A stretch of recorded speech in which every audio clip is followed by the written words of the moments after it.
Self-discipline. What's the first thing that phrase makes you think of?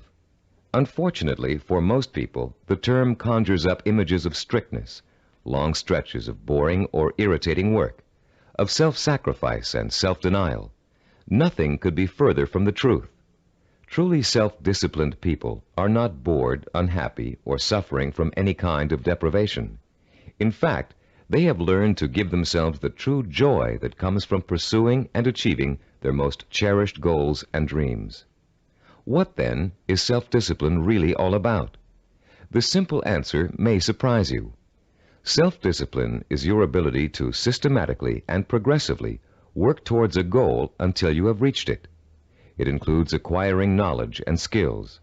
It's your ability to become positively obsessed, single-minded, and efficient, to strive without giving up, to work consistently day after day, week after week, and year after year until your purpose is fulfilled. Self-discipline is the power to say, this is what I really want in life, and this is how I'm going to get it. And if I have to give up some other things, I will, because it's worth it in the long run. To be self-disciplined, you must learn to develop the kind of obsession that glows like a beacon in a storm. You must learn to watch that light and steer your course towards it, no matter what gets in your way or how long it takes. Like a sailor, you must learn to use the skills that will point you in the right direction, and you must keep on using all your knowledge, skill, and energy to stay on course until you have reached your destination. Self-discipline is the single ingredient that makes success possible for anyone who dreams of achieving great things. Without it, there would be no Olympic gold medal winners, no great artists, musicians, or writers, no brilliant inventors, Grand Prix winners, or multimillionaires. Every person who has made an enduring success of his or her life used self-discipline to get there. If self-discipline is so effective, why don't more people have it? Unfortunately, we live in a quick-fix society where old-fashioned effort isn't appreciated. Nearly everyone wants to be an overnight success. People spend their money as soon as they make it to get instant gratification through material things. And then the same people wonder why they're not getting anywhere. The truth is, without paying the price and without making an effort, most people will fail at what they set out to do. It takes years of hard work and discipline to master a skill or craft, years of putting in 7-day work weeks to build a business from scratch into a multi-million-dollar operation, years of schooling and internship to get a medical degree and start a doctor's practice, and years of tempering and seasoning to become a prima ballerina. We all greatly admire successful artists, business people, and doctors, among others. But how many of us are willing to put in the years of work it took for these people to get where they are? The late Ray Kroc, the founder and guiding genius behind McDonald's restaurants, told a wonderful story about the contrast between the self-disciplined achiever and the wishful thinker in a speech he gave to MBA candidates at Dartmouth College. He said, "I'm reminded of a story about the great pianist who gave a concert, and at the end a lady rushed up to him and said, 'I'd give anything in the world if I could play like that.' And he said, 'No, you wouldn't.' She could have if she wanted to. Anybody could. I know, as a piano player, that piano playing is mechanical to a great extent. But it's the dedication, the disciplining to practice that makes the difference. And when you're talking about a concert pianist, he has been practicing for years. Years of practice, several hours a day, every single day. Practice, practice, practice, practice. Sacrifice and discipline. That's what it gets down to. And so he said, 'No, you wouldn't,' meaning that what she said she wanted to attain, she wouldn't pay the price to get, to discipline herself to do the studying and practicing required to be a concert pianist. How many times have you heard yourself saying, 'I'd give anything to be a doctor, or a lawyer, or president of a company, or a singer, actress, or dancer, if only I had the talent or the education or the intelligence?' The truth is, with a minimum of talent and average intelligence, you could be any one of those things. With a steady, sustained effort that never falters, never crumbles, and never gets lost in unimportant details, you can be anything you want. Many people believe that talent alone is the key to success. Talent might play its part, but it's not the difference. In every field of endeavor, millions of talented men and women with special talents are wasting away, contributing little to their own success or the good of mankind. And every day we see others who are less gifted, but who have accomplished more. Many believe that education is the key to success. Though it is a valuable aid, it is not the difference.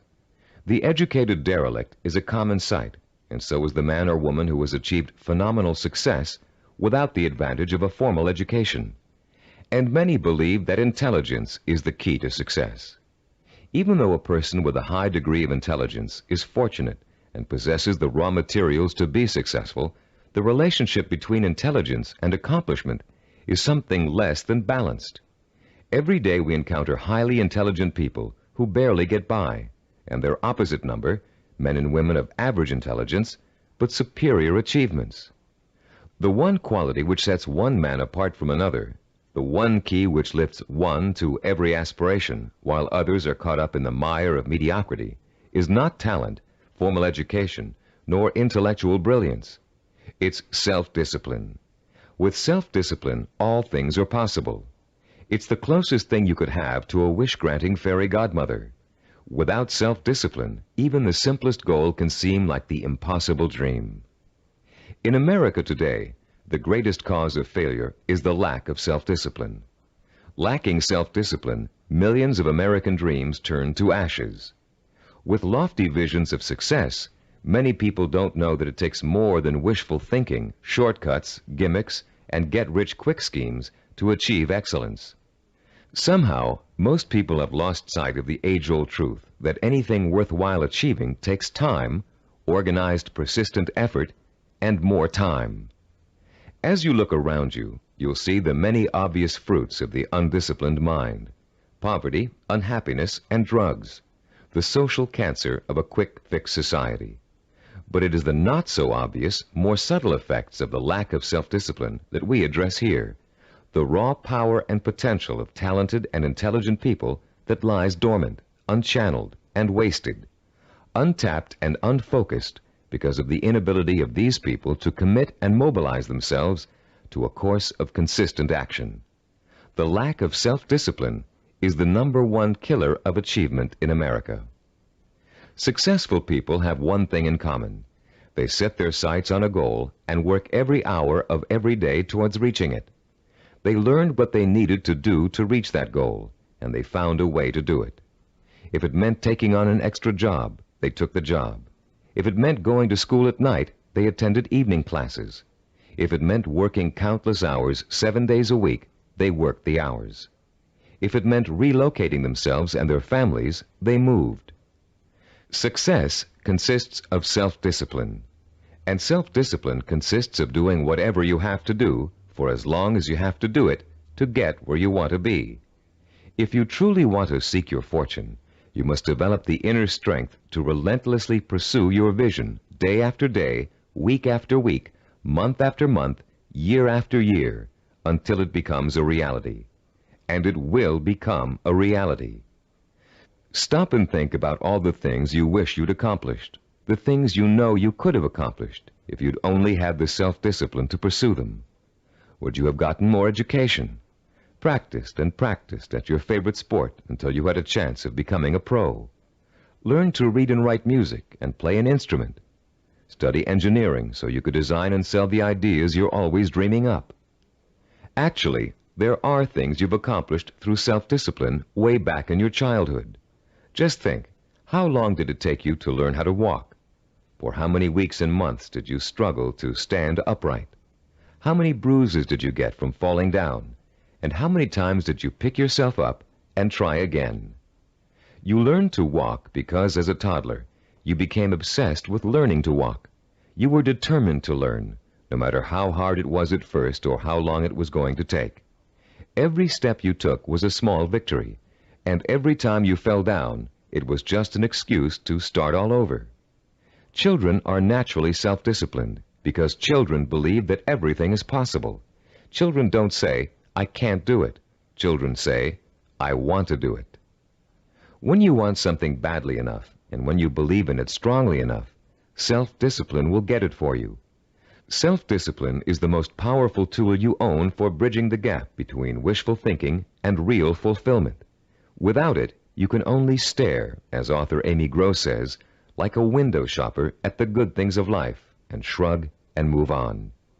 You can have those good things by developing the self-discipline to achieve them. What do you want that you're willing to pay the price for? What means so much to you that you'll spend weeks, months, or years pursuing it?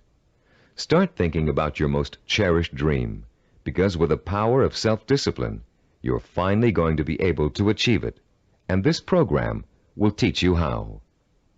The neuropsychology of self-discipline, your master key to success, will show you how to take the raw materials you already possess, your talent, intelligence, strength, and motivation, and turn them into the assets you need to achieve your life's goals. You'll learn how to gain the knowledge and skills that will set you on the path to success, and you'll learn to develop the kind of positive strength it takes to stay on that path until you have reached the very end. You may think it's impossible for you to develop the kind of self-discipline you see others using to achieve success. You may think you're too lazy, too scattered, too quick to give up. And that may be true of the way you're behaving now. But most people aren't self-disciplined because they never had a chance to experience the kind of joy and satisfaction that comes with mastering their own abilities and applying them to the one thing they really want in life. Once you get a taste of how intoxicating, of how free self-discipline feels, you'll be hooked on it for life. The neuropsychology of self-discipline is not the result of pop psychological and faddish theories, nor does it contain simplistic pablum-like success gimmicks found so often in many self-improvement programs. The neuropsychology of self-discipline program incorporates the breakthrough findings of one of the world's most respected brain researchers, Dr. Carl H. Pribram, director of the Stanford University Neuropsychological Research Laboratory, with the practical experience of Cybervision Systems' team of learning experts. Dr. Pribram is one of the most respected and renowned brain and behavioral researchers in the world. Trained as a neurosurgeon, Dr. Pribram has been conducting research into the brain and behavior for over 30 years. His pioneering work and discoveries have led to his being called the father of neuropsychology. Besides his responsibilities at Stanford, Dr. Pribram also serves as the Director of Advanced Research for Cybervision Systems. The neuropsychology of self-discipline incorporates two of Dr. Pribram's revolutionary discoveries. The first is his finding that our behavior is governed by images of achievement, and that without these images, we cannot mobilize and motivate ourselves to achieve our goals. The second is Dr. Pribram's discovery of how the human brain forms visual and sensory images and how these images affect our emotions, our power to commit ourselves to a course of action and see it through to the end with excellence through perseverance and persistence. Dr. Pribram's cutting-edge work lets us understand for the first time the relationship between thinking, sensing, motivation, and behavior.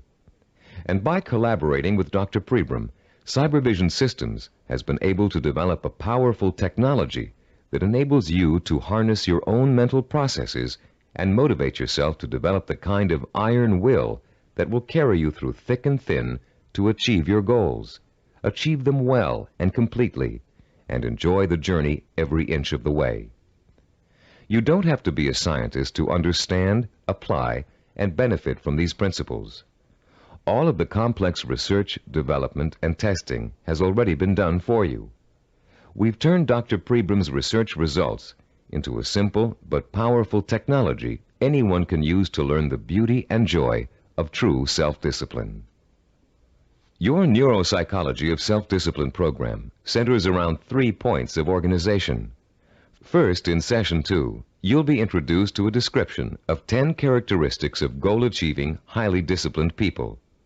Countless hours of research and interviewing went into gathering this information, all to discover the tools these people used to develop and exercise their powers of self-discipline. These characteristics will become a model or benchmark that you will strive to incorporate into your life. By keeping these characteristics close in mind, you'll have an achievable ideal against which you can measure your own behavior and habits as you strive to acquire and make permanent the skill of self-discipline. The second crucial section of this program is what we call the Knowledge and Information section. In Session 3, you'll be systematically guided through the easy-to-understand and learn principles of Cybervision's power of self-discipline.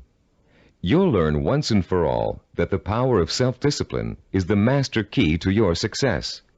Not only will you learn why, but you'll thoroughly understand, in depth, the power principles of self-discipline. The third, and to you the most important section of the program, is what we call Action and Implementation. In Sessions 4 through 10, you'll begin the actual process of becoming self-disciplined, of developing the core skills that will enable you to achieve anything and everything you desire. You'll start by learning how to determine exactly what it is you want to achieve in your life. You'll then learn how to select role models who have already achieved what you desire to achieve, and learn patterns of success from them. You'll discover how to transform those desires into emotion-provoking imaginary blueprints, sensory images rich in sight, sound, touch, taste, and smell, images that excite and stimulate your emotions. You'll learn how to overcome the poisonous doubt that gnaws deep within you as you dwell and reflect upon your chances for success. You'll learn how to determine the knowledge and skills you need to achieve your desire, and how to plan your time so that you can progressively achieve your goal over a sustained period of time. And you'll discover the principles of persistence, how to break through the barriers of time, how to keep going no matter how difficult, painful, or tiring it may be, until your dream is realized. Once you have mastered the principles of self-discipline, you'll discover that nothing, literally nothing, is impossible for you.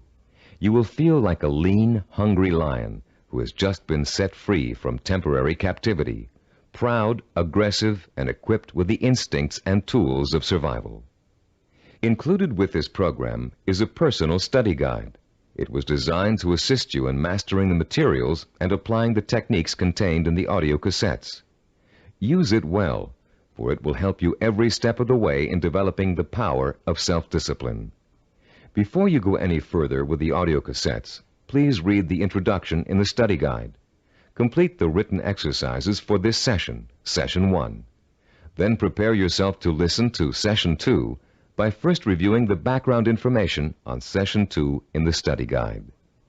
By following the principles of this program, you will, for the first time in your life, be able to achieve whatever it is you desire and accomplish it with the pride of excellence.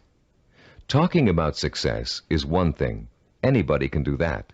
Achieving it day by day, month by month, and year by year is another. That's what you're going to learn in this program. How to do it. Behind every great achiever, there's another achiever. It may be someone close to home, a parent, teacher, or friend. It may be someone who's currently famous. Or it may be a historical or mythological figure. There are probably many young cadets at West Point and Annapolis today who secretly dream of someday repeating the astonishing feats of General George S. Patton, the legendary World War II hero. Yet Patton himself attributed his success on the battlefield to great military leaders of the past. From early childhood, one of his favorites was Alexander the Great, the young Greek ruler who nearly conquered the world over 2,000 years ago. Fascinated by Alexander's repeatedly successful conquests and his dashing personal style, Patton read everything he could about the ancient warrior. Soon he came to know Alexander intimately, his personality, his leadership style, his way of thinking and solving problems, his military strategies. And finally, Patton got to the point where he could think like Alexander the Great, act like Alexander the Great, and get results like Alexander the Great. When he planned his battle strategies, Patton used tactics that followed along the lines of Alexander's greatest military achievements, and they worked. Patton was so successful in battle after battle that the Germans considered him to be the Allies' greatest weapon. Patton had Alexander the Great and his own disciplined personality to thank for his success. But Alexander himself had someone else to thank for his own brilliant military maneuvers. Alexander drew his inspiration from the mythical Greek god Hercules.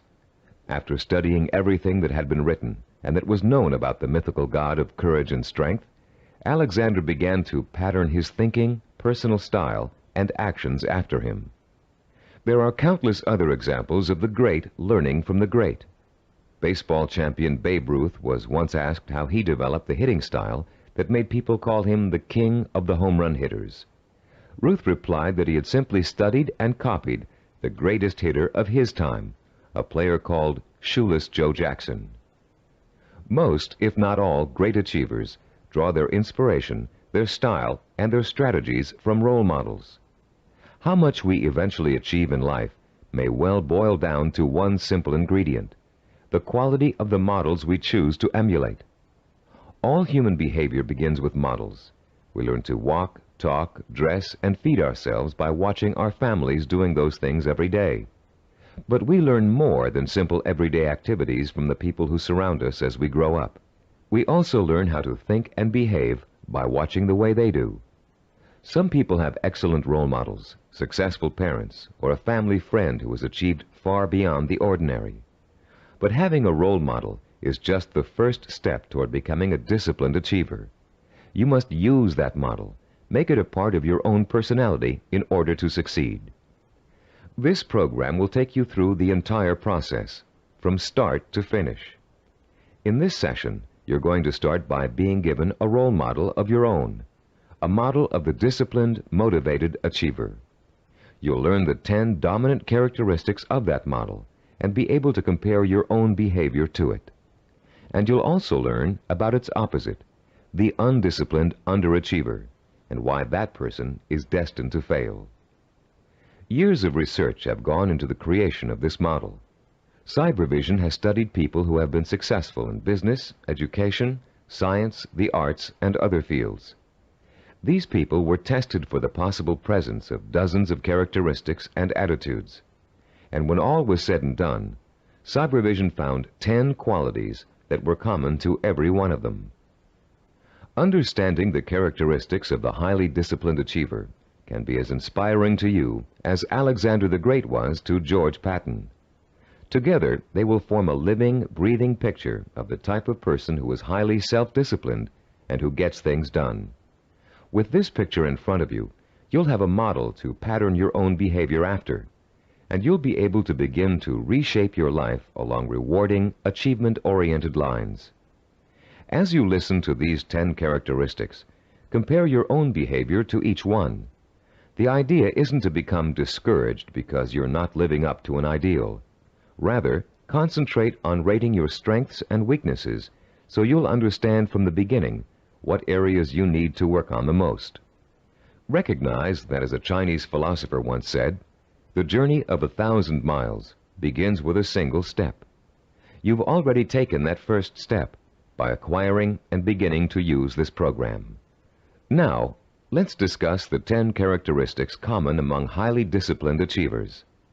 The first characteristic of a self-disciplined achiever is a strong, well-defined sense of purpose. The self-disciplined person knows precisely what he or she wants and will go for it, even if it means sacrificing other things in life to get it. Take Norwegian explorer Roald Amundsen, for example. In 1887, when he was a boy of 15, Amundsen read the story of Arctic explorer Sir John Franklin. He was so inspired by Franklin's adventures that he secretly resolved to dedicate his life to polar exploration. And since no man had yet physically found the South Pole, Amundsen set his sights on being the first. His mother had other ideas. She wanted her son to be a doctor and insisted that he attend medical school. At first, Amundsen gave in, but then, unhappy and frustrated, he quit school, joined an exploration party, and went to sea. Amundsen spent years apprenticing in the treacherous Antarctic. It was hard physical work, and there was a lot to learn. He studied nautical techniques until he became a master sailor, and then he began to organize his own expeditions. 24 years after Amundsen chose his goal, he succeeded in achieving it. In 1911, he became the first man to find the South Pole. Contrast Amundsen's single-minded pursuit with the profile of a person who isn't sure what he or she wants to accomplish. The purposelessness personality drifts through life uncertainly, always searching, never finding.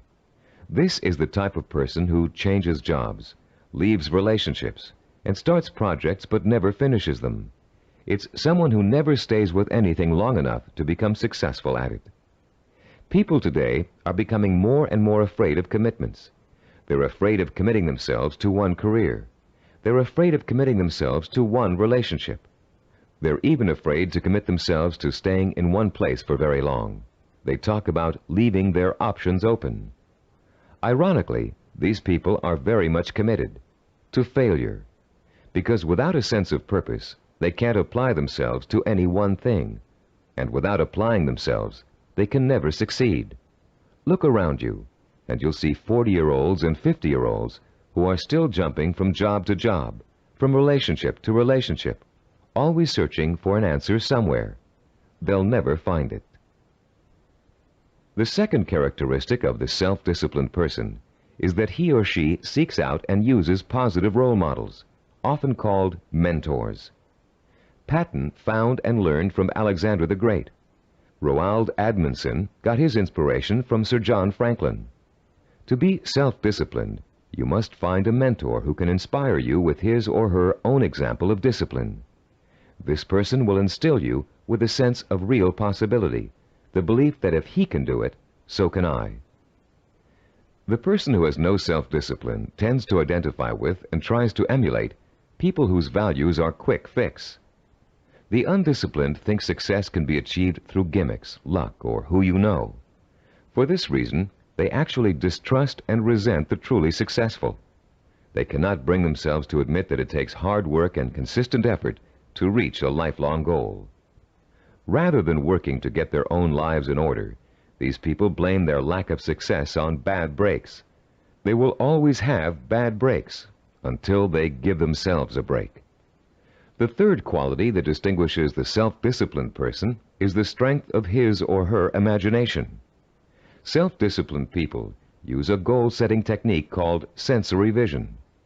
Robert Kennedy's immortal words explain it very well. Kennedy, himself a highly disciplined achiever, said, "Some men see things as they are and ask, why? I see things as they could be and ask, why not?"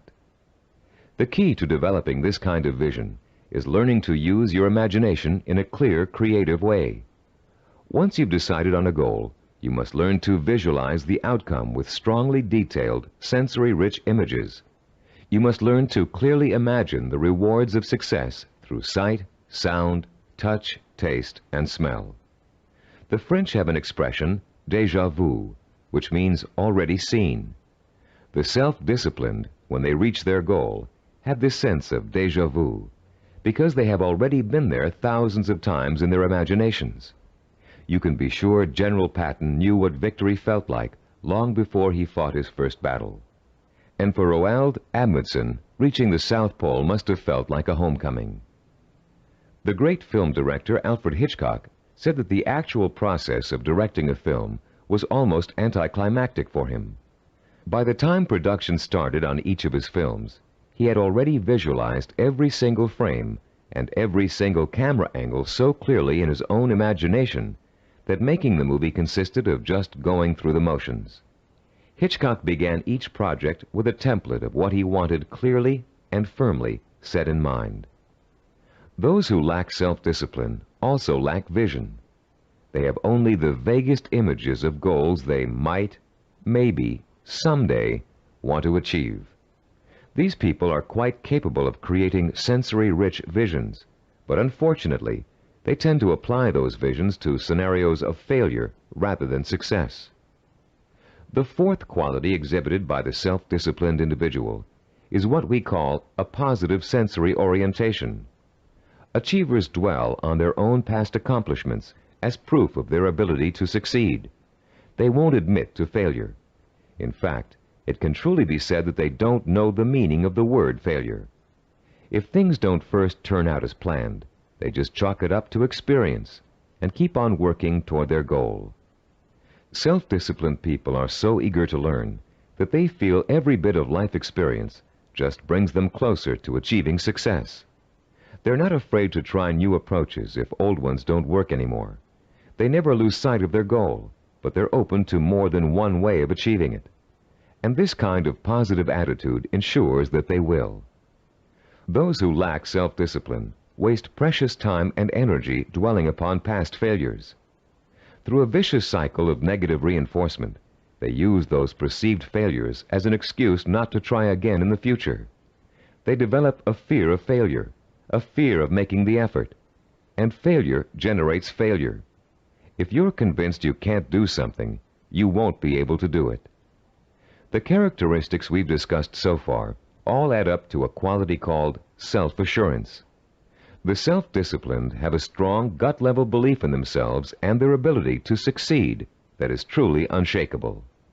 Deep down in their hearts, they know they can do it, and no one can convince them otherwise. When Christopher Columbus set out to find a new route to the West Indies, Europeans thought he was crazy. The world is flat, they told him.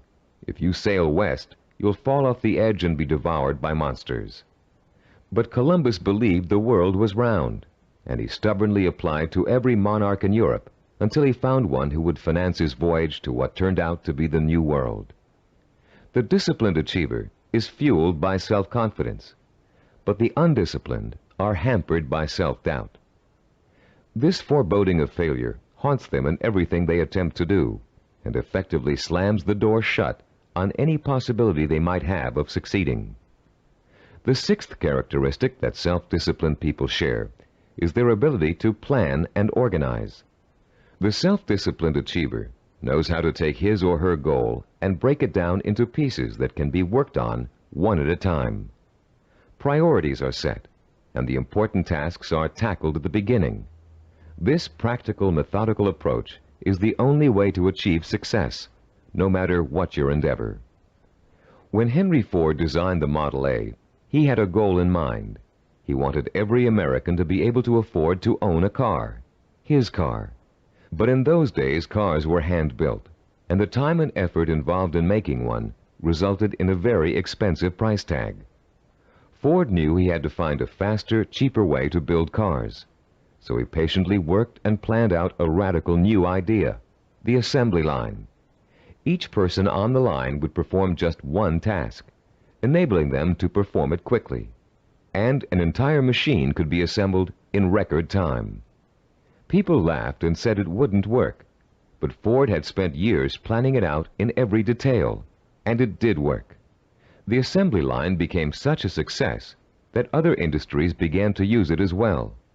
One man's careful and patient planning launched a new industrial era. Contrast Henry Ford with the typical man on the street.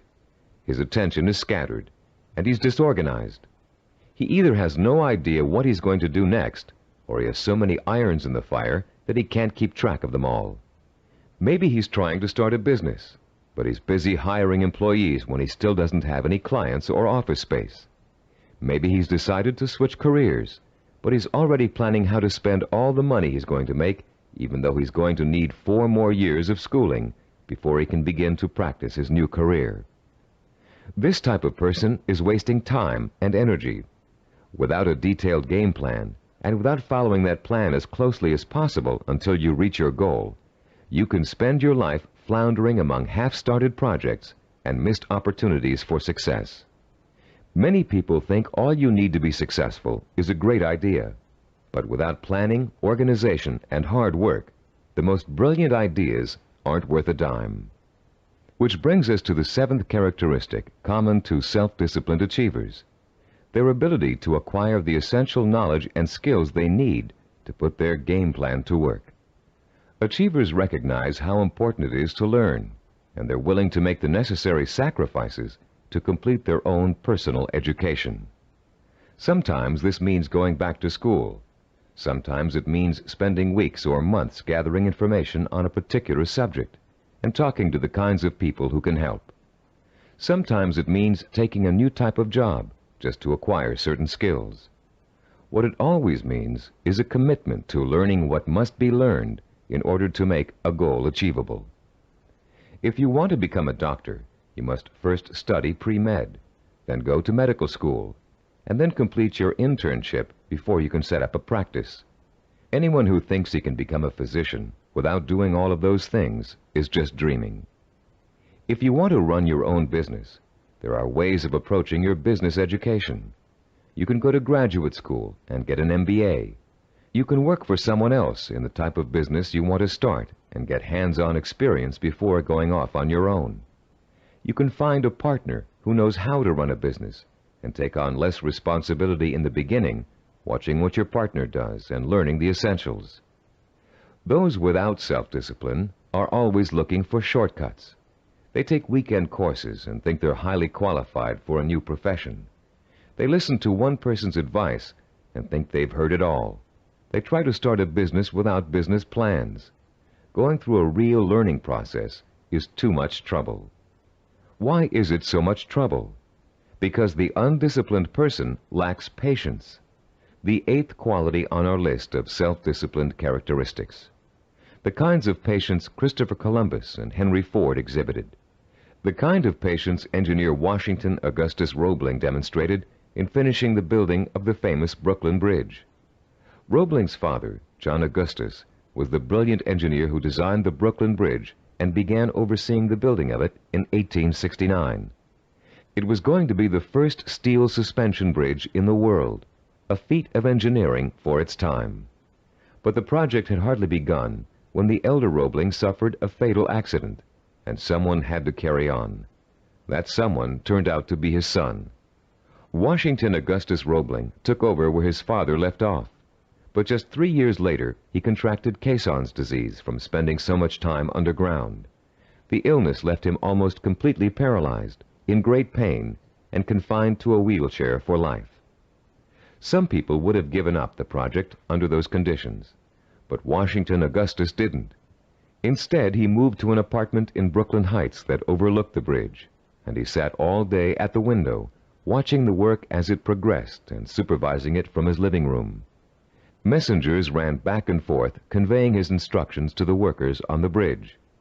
Washington Augustus worked this way for 11 years, until the bridge was opened in 1883. Obviously, the younger Roebling's patience paid off, mostly because he, like other self-disciplined achievers, was not intimidated by time. Roebling would have sat at that window without complaint for 20, 30 years or more in order to finish his project. It meant that much to him. Later in this program, we'll explore further the special relationship between the highly self-disciplined and time. For now, we'd like to point out that time becomes immaterial to those immersed in pursuing a goal. Hours pass as if they were minutes, weeks as if they were days, years as if they were months. The self-disciplined do not worry about time. They also see time as a tool. Accomplishment takes time, and people who wish to achieve have all the time in the world. Because every moment they're working towards their goal, they know they are coming 1 minute closer to reaching it. And for the self-disciplined, getting there is at least half the fun. The undisciplined view time as an enemy, something to beat. You'll hear them say, "I want it all now. I can't wait." Unfortunately, these people don't realize that time is going to pass anyway, and if they're not working toward their goal, they're only wasting the time they feel is so precious. The self-disciplined are persistent. This is the 9th quality that contributes to their success. They have what it takes to stick to their vision through thick and thin, day in and day out. They don't give up in spite of rejection, hardship, setbacks, or other people's opinions. They are relentless in their pursuit of their own dreams and goals. The self-disciplined are actually very stubborn. They succeed against all odds. When they get discouraged, they draw new inspiration and motivation from their sensory-rich visions of success. And that's enough to fuel their emotional drive to keep on making the effort. Ellie Hawkins, a mountain climber, is a good example of someone who just wouldn't give up even when the odds turned against her. She set out to climb a particularly difficult face of Yosemite's treacherous El Capitan. Ellie undertook this climb to prove that dyslexia, a learning disorder from which she suffers, can be beaten. In the middle of the climb, Ellie slipped and suffered a rope burn on her left hand that was so bad she almost lost complete use of the hand. She could have stopped there, but she didn't. What started out to be a 6-day climb turned into a torturous 8-day ordeal as Ellie worked with one hand, holding her wounded arm above her head to lessen the pain. Ellie reached the top and immediately announced plans to tackle another very difficult climb. No one doubts that she'll do it, because she has the hallmark of a disciplined achiever. The undisciplined are easy quitters. They give up when the going gets rough. They're more interested in having a good time than in working. Even worse, they find it impossible to have a good time when they are working. This brings us to the 10th and last characteristic of the self-disciplined achiever: the ability to experience pleasure while working to achieve his or her vision. These people are excited by their goals and become easily engrossed in the work it takes to get there. They're interested in learning, they enjoy acquiring new skills, and they have a good time while they're pursuing their ambitions. To the highly disciplined, there's no such thing as work. Their work becomes their life and their main source of pleasure. When they become successful, you often hear them say, "I can't believe I'm getting rich doing this. It's so much fun." And most of them would keep doing what they're doing, even if they weren't making money at it. To the undisciplined, work is the stressful, painful, boring part of life that must be tolerated between periods of pleasure. These are the people who live for the weekend, who are willing to work only because it gives them the disposable income they can spend on fun. And these are also the people who don't want to put in overtime or take work home unless they're being paid extra for it. If taking on more work will only get them a promotion or a crack at a better job, they won't do it. Now that we've identified the 10 qualities common to all self-disciplined achievers, we'd like you to begin comparing yourself against the model characteristics we just discussed. This self-assessment will give you a good idea of your own strengths and weaknesses. After you've finished listening to this session, turn to page 11 of your study guide and follow the instructions for using the personal assessment form you'll find there. Let's summarize the characteristics of self-disciplined achievers. First, they have a strong, well-defined sense of purpose. They know what they want. Second, they seek out positive role models for inspiration and learning. Third, they use sensory-rich visions and a vivid imagination to set the stage for their own achievement. Fourth, they have a positive sensory orientation. They expect to succeed rather than fail. Fifth, they have a deep-rooted belief in their ability to achieve. They are immeasurably self-assured. Sixth, they have the ability to plan and organize. They can break down what they want to achieve into manageable steps and set priorities that let them accomplish the most important things first. Seventh, they know how and when to acquire essential knowledge and skills.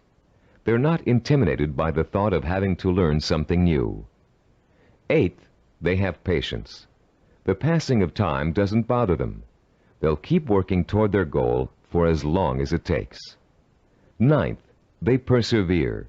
They're stubborn, and they don't give up, even when the going gets rough. 10th, they view work as pleasure, because work is bringing them closer and closer to the realization of the goal that will be their final reward.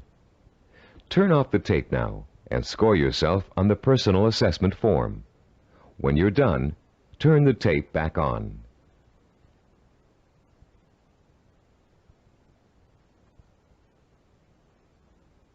Welcome back. We hope you're not too discouraged by an honest assessment of where you stand now in terms of self-discipline. Remember, you've already taken the first steps toward making a positive change in your life, and you will experience that change by the time you've finished this program. Nothing will be impossible for you once you develop and harness this inspiring and enduring power of self-discipline. And, as you'll soon find out, self-discipline is not so difficult to develop as you might think. As a matter of fact, using this program is going to be your first exercise in acquiring it. Already, you're on your way. In the next session, we'll explore the power behind the characteristics we've just discussed. You'll learn why they're so important in developing self-discipline and what they can do for you once you have them. And you'll be further along the road toward understanding and developing the one characteristic that will give you the power of success. After completing Session 2, you should now have a clear picture of your strengths and weaknesses as compared to the model of the self-disciplined achiever. Perhaps for the first time in your life, you're able to objectively see which of your attitudes and behaviors have been acting as barriers to developing the kind of self-discipline that will enable you to achieve your dreams and ambitions. Now that you have a better understanding of the 10 characteristics of the self-disciplined achiever, we're going to provide you with the scientific foundation for Cybervision's unique self-discipline program. In this session, you'll learn how recent scientific discoveries have made it possible for you to acquire, harness, and focus the power of self-discipline, the power to achieve whatever your mind and heart are set on achieving. That power is what sets achievers apart from the mass of ordinary people, people described by American philosopher and writer Henry David Thoreau as leading lives of quiet desperation. That power is what drove great achievers like Dr. Jonas Salk, Ludwig van Beethoven, Albert Einstein, and Mahatma Gandhi. But what does that power consist of? What is the force that motivates high achievers to sustain a long-term effort that might take 10 years, 20 years, or a lifetime to achieve? More importantly, if we can define and isolate such a force, how can you or I tap into it? The force exists, and it has a scientific basis. By the time you've completed the neuropsychology of self-discipline, you'll understand its origins, its strength, and its power. And you'll be armed with all the tools you need to stay in touch with that force in order to accomplish anything you set out to do. There are many self-improvement programs that, like crash diets, offer good short-term results but stop working after a few days or weeks. These programs tend to rely on one of 3 kinds of motivation. The first is evangelical. A powerful orator, we'll call him Speaker X, comes to town with promises to increase motivation and production after a single seminar or series of seminars. Perhaps your boss encourages you and your coworkers to go. Perhaps he even purchases a block of tickets. Meeting night arrives, you attend, and the speaker is indeed inspirational, as are the bells and whistles and songs and slogans that accompany him.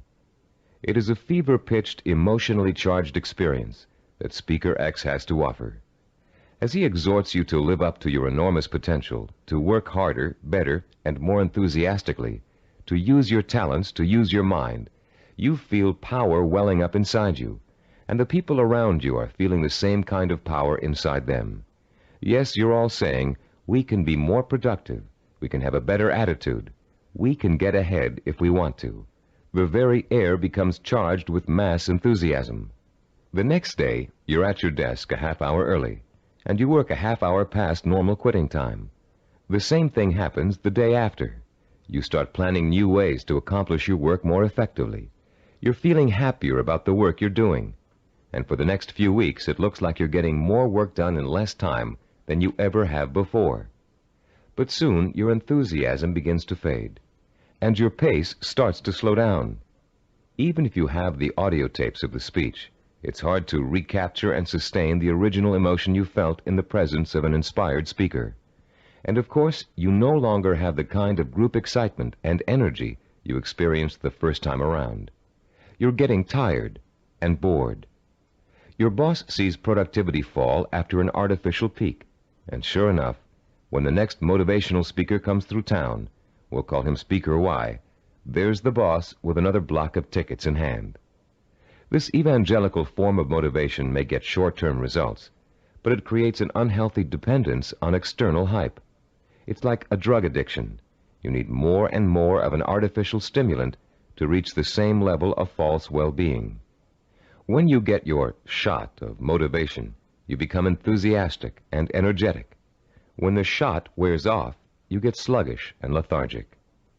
The same problem exists with the second major motivational tool that most self-improvement programs rely on, external rewards, like money, prizes, bonuses for reaching quotas. These are essentially pats on the head from the boss, often desirable pats, but still pats on the head, signals that you've pleased someone else. This method works very well on children. Unfortunately, it tends to create a childlike dependence on outside rewards, even in adults. Like evangelical speakers, this carrot and stick approach produces only short-term results. External rewards do not increase individual commitment, and most people tend to adapt to them quickly, soon expecting bonuses as a matter of course, and not because they performed above and beyond the call of duty. Rewards are manipulative. People who give them out are always asking themselves, how can I motivate my staff? The truth is, to be truly effective in the long term, motivation must come from within.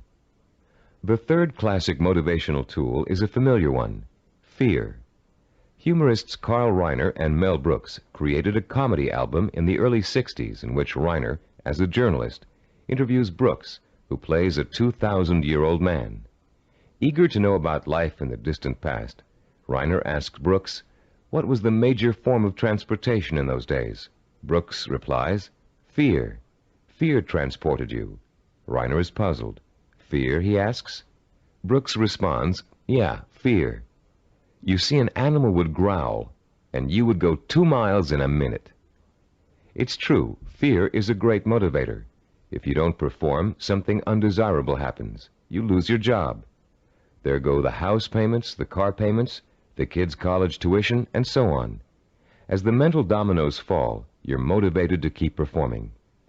But while fear may bring short-term results, it also brings resentment and rapid burnout. It doesn't take long before you're angry at the system that's keeping you going. And anger makes you less productive, which increases your fear. It becomes a vicious cycle with an unpleasant ending. It should be pretty clear by now that these motivational systems aren't motivational at all. Each of them relies on an external stimulus and an artificial situation. And each relies on an initial burst of emotion that fades rapidly when the new situation becomes habitual.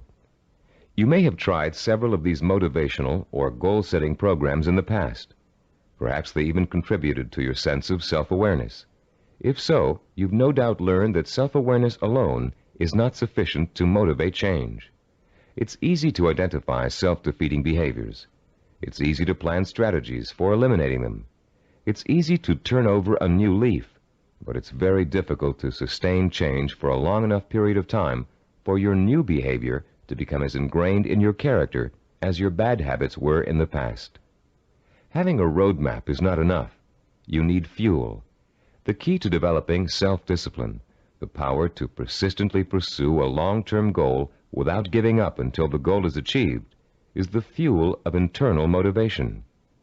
It would be nice if we were all born with the patience, drive, and skill it takes to achieve any long-range goal or complete any long-term project.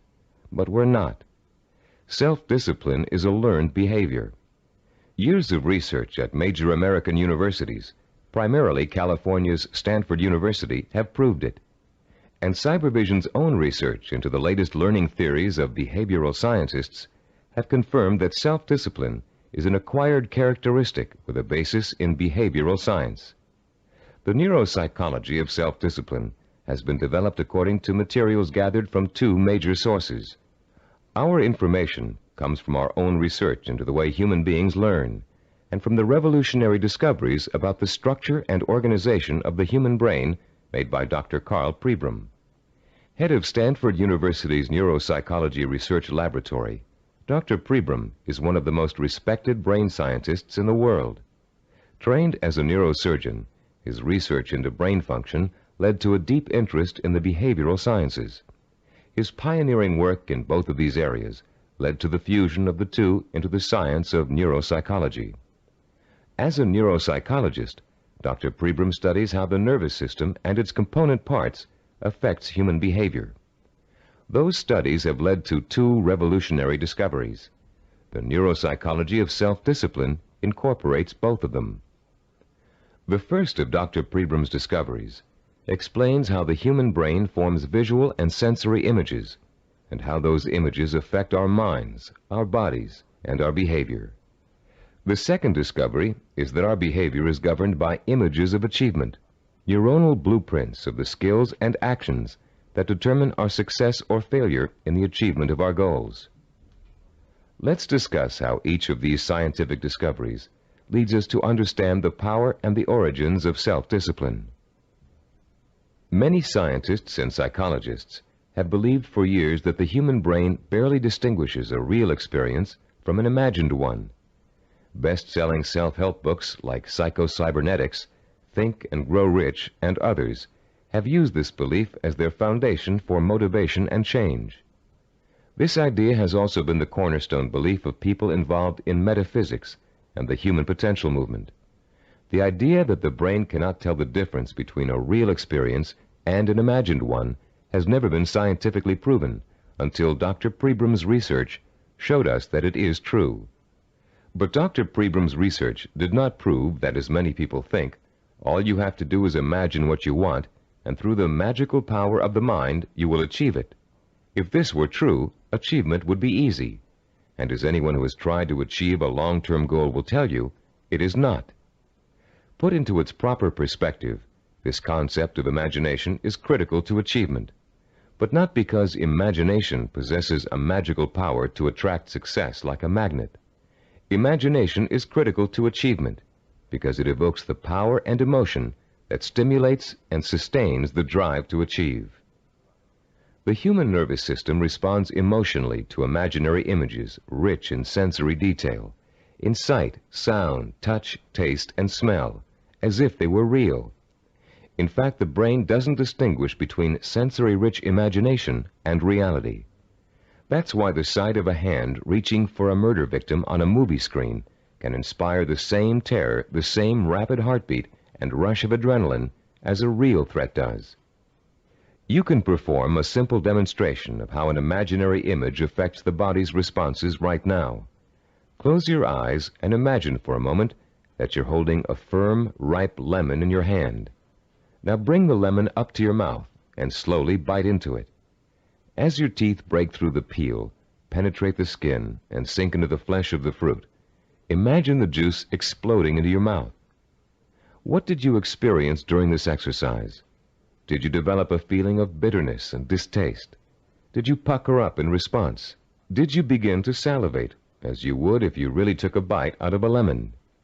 The feeling of bitterness is an emotional response, provoked by the imaginary sensation of the lemon juice being absorbed by the mucous membranes in your mouth. The buildup of saliva was a physiological response. Saliva neutralizes the acid level in lemon juice. You can create a similar response by imagining yourself biting into an onion. Rather than experiencing a sense of sourness and a watering of the mouth, your eyes will begin to burn and tear. This power of imagination to create physiological and psychological responses is crucial to the survival of the human species. The images of love and eroticism stimulate sexual response for reproduction. The image of fear stimulates the fight or flight response for survival. But our brain's ability to respond to images is a two-edged sword. The person who is dominated and controlled by emotional impressions becomes a victim of his own sensory images. These people act impulsively in response to their feelings. They have little control over their environment. They are easy prey for fear, superstition, and con artists. They are usually unhappy. On the other hand, the person who understands the power of imagery and who can deliberately harness a flood of sensory images to reinforce an intellectually formulated plan has a lifetime source of energy to apply toward positive action. This person uses emotion as fuel. Only when the imagination is harnessed and focused on the benefits and rewards of a specific goal can we light the fires of self-motivation and develop the kind of self-discipline that will help us achieve that goal. Dr. Pribram made a second significant discovery in his research into the brain and human behavior. He found that all of our actions are governed and driven by what he calls an image of achievement. That image of achievement is actually a mental blueprint for reaching a goal. It is made up of images rich in sight, sound, touch, taste, and smell. And in the mind of a highly self-disciplined achiever, it serves as the source of emotional fuel that drives him to work long and hard to reach his goal. Wimbledon tennis champion Stan Smith reported that once he realized that he could compete with some of the world's best tennis players, he established a vision of himself becoming the #1 tennis player in the world. He imagined winning the Wimbledon title years before he actually achieved it. He saw himself receiving the trophy, dancing at the winner's ball. He felt the worldwide acclaim that would accompany his success. He used that vision as an emotional well from which to draw the necessary strength, persistence, and perseverance to spend thousands of hours in practice and competition, developing the skills and experience that would eventually see him to the realization of his dream. Have you ever heard someone say, "I wanted it so bad I could taste it"? That's the kind of stimulus that motivates the self-disciplined achiever. Not only can the achiever taste victory, he can see, smell, hear, and feel it too.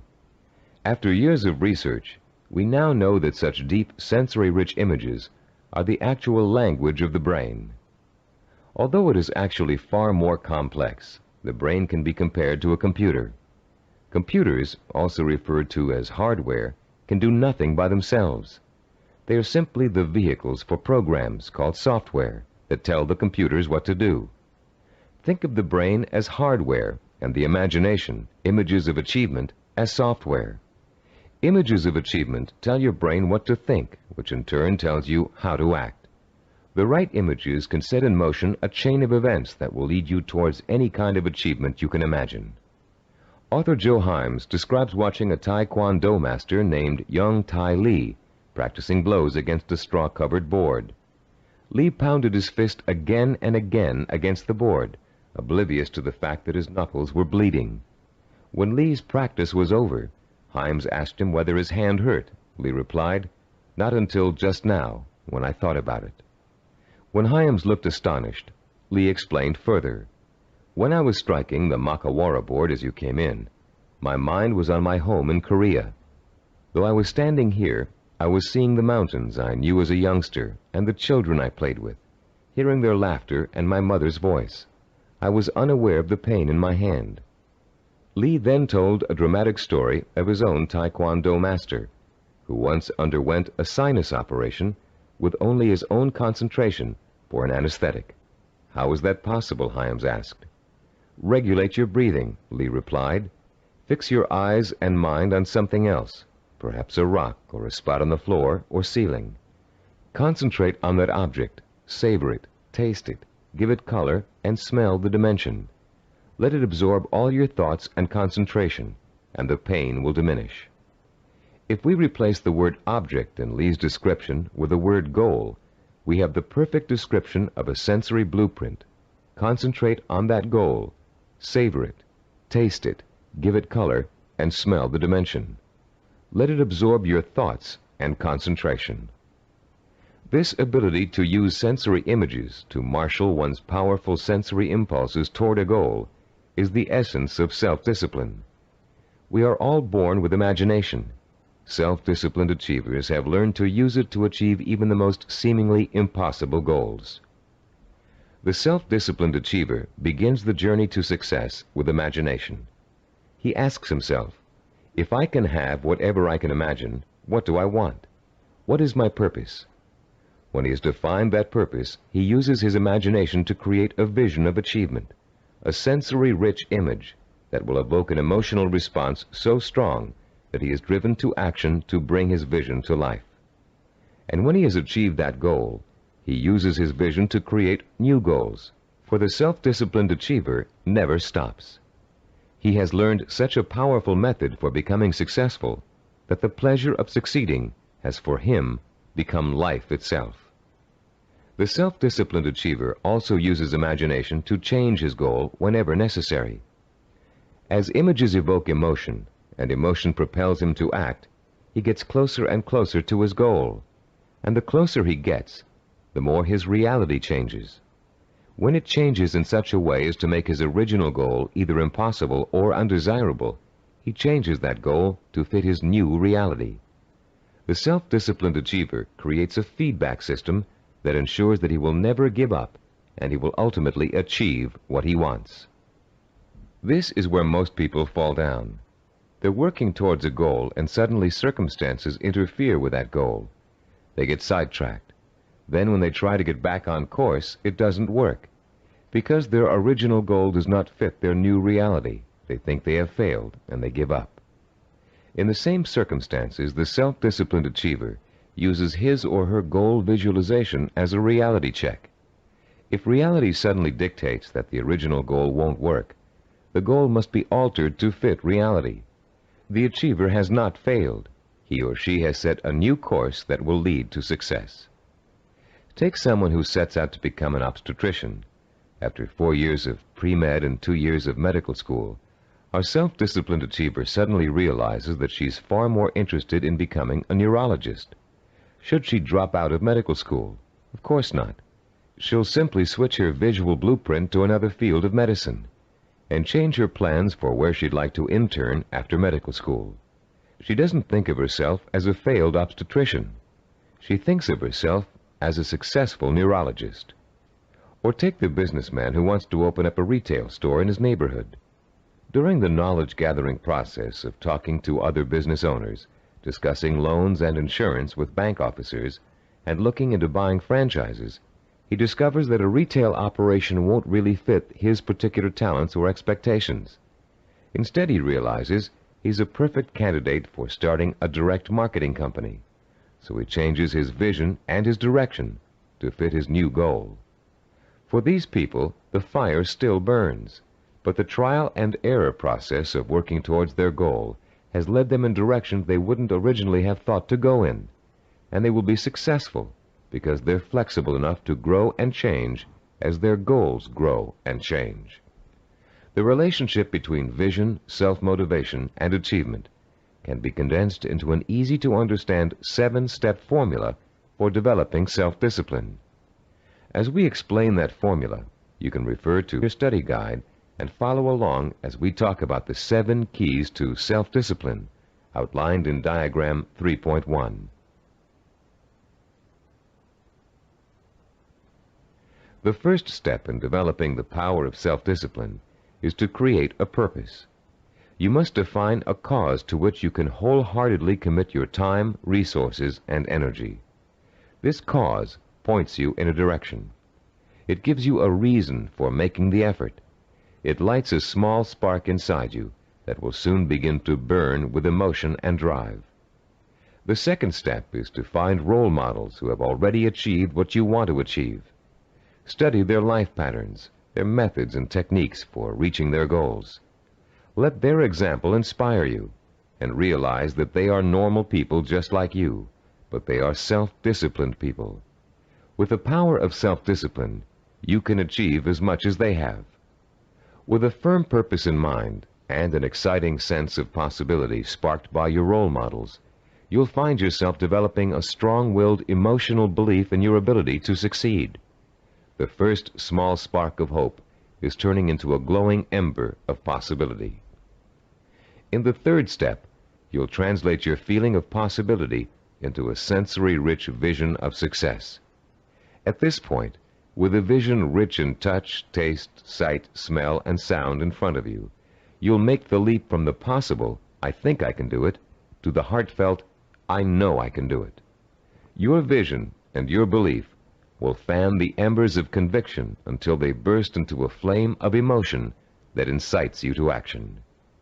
This all-encompassing flame of emotion is the fourth step of the formula.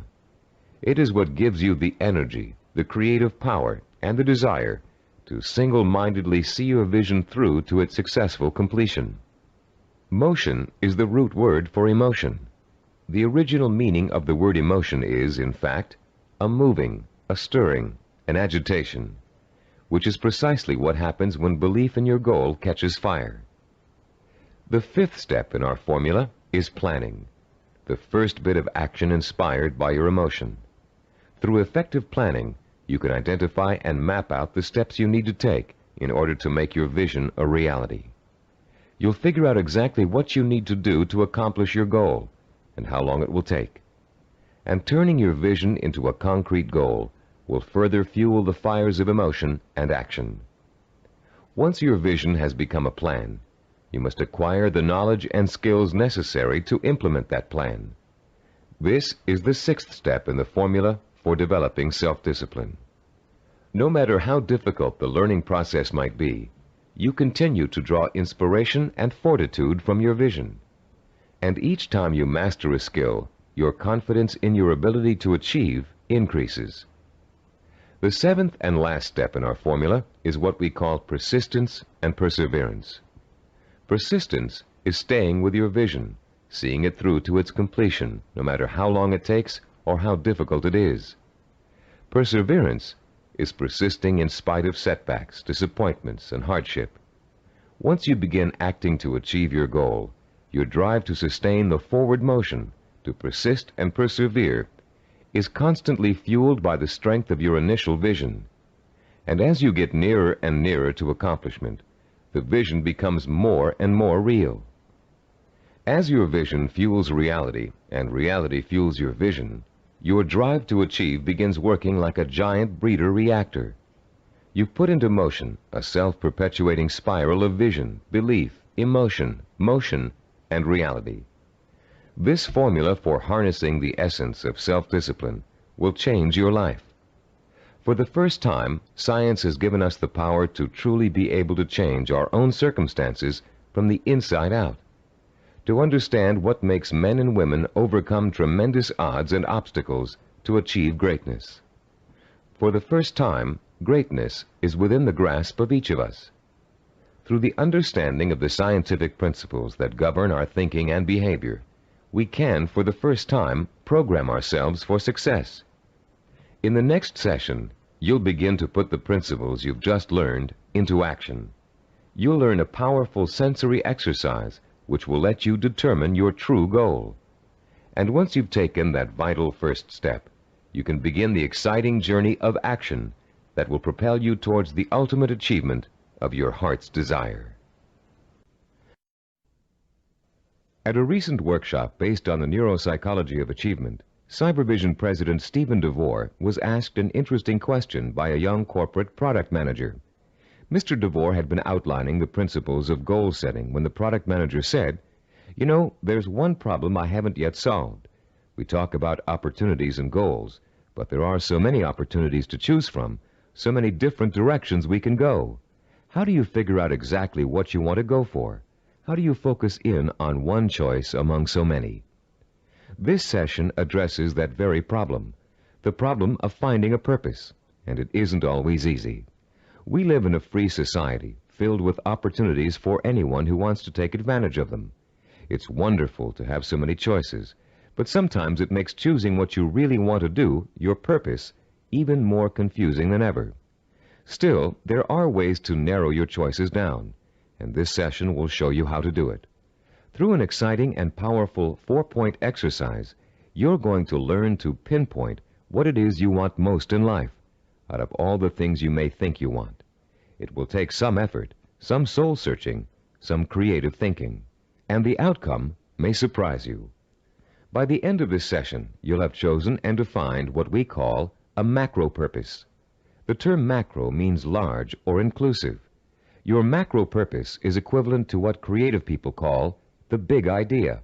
It's your main desire, your real purpose in life, your reward for hard work and effort. It's going to become your very reason for existing. Besides defining your macro purpose, in this session you're going to learn what micro purposes are and how they're used. Micro purposes are the stepping stones to your macro purpose. They consist of all the things you need to do to achieve your most important ambition. To help you thoroughly understand the concept of macro and micro purposes, think back for a moment to your early years in school, when you first learned to do simple math. Remember what a struggle it was to understand how to add, subtract, multiply, and divide? Numbers seemed a mystery to you back then, and you may have thought you'd never learn how to perform the most basic math functions. At the time, learning math for you was a macro purpose, and all the elements of learning it were micro purposes. You had to learn to count, for one thing. You had to learn the symbols for addition, multiplication, subtraction, and division. And you probably had to memorize the multiplication tables. As an adult, math seems to hardly be important. But you couldn't balance your checkbook or manage your money without it. And if you're a stockbroker, accountant, retail store manager, or bank teller, among other things, math is an important part of your job. So math was a micro-purpose that helped you launch your present career, your macro-purpose. If your desire is to earn a college degree, a macro-purpose, you must take a certain number of courses and amass a certain number of credits. Each course you take that counts toward your degree is a micro-purpose. But if you want to be a doctor, earning a bachelor's degree by itself is only a micro-purpose. You still have to attend and graduate from medical school and complete an internship, more micro-purposes, before you can be licensed to practice medicine. As you can see, macro and micro-purposes change according to your stage in life and what you want to accomplish at the moment.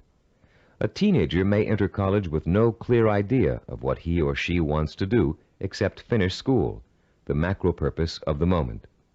But by the third year of school, that student may decide on a career that requires additional schooling and a period of apprenticeship.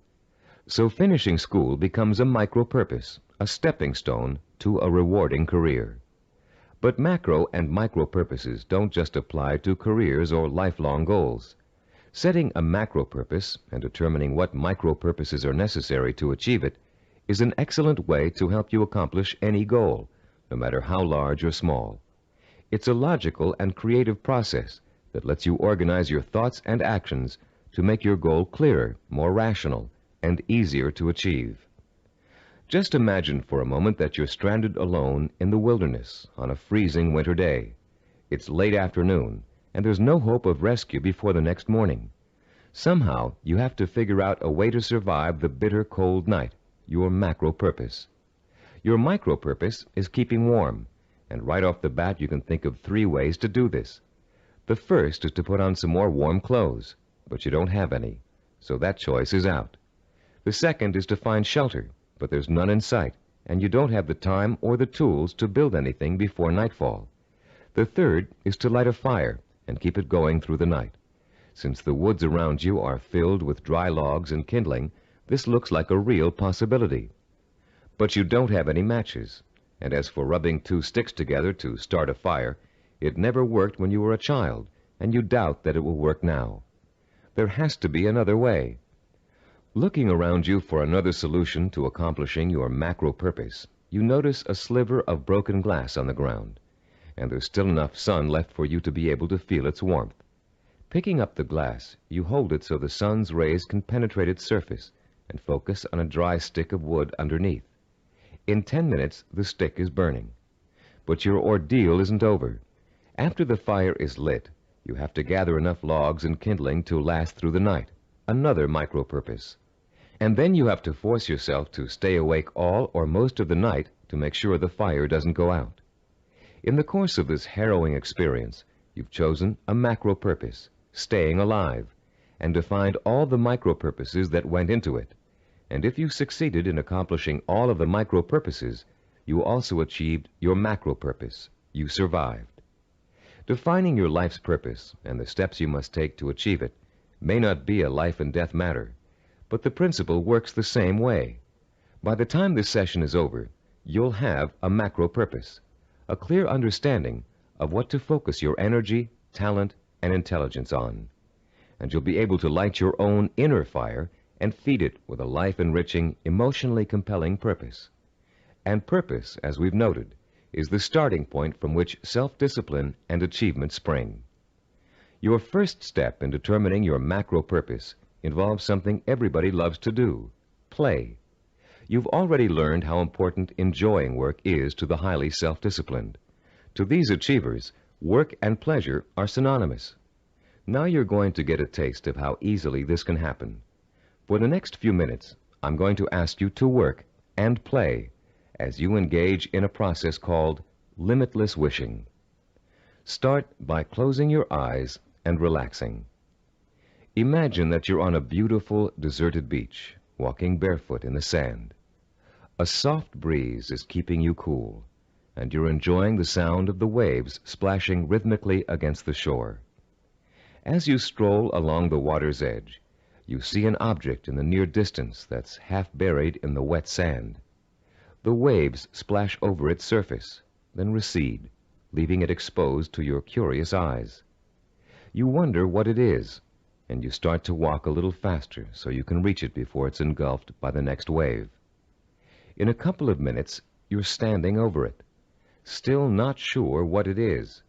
It's metal, somewhat round, and looks like an old lamp. You dig your fingers into the wet sand and pull it out.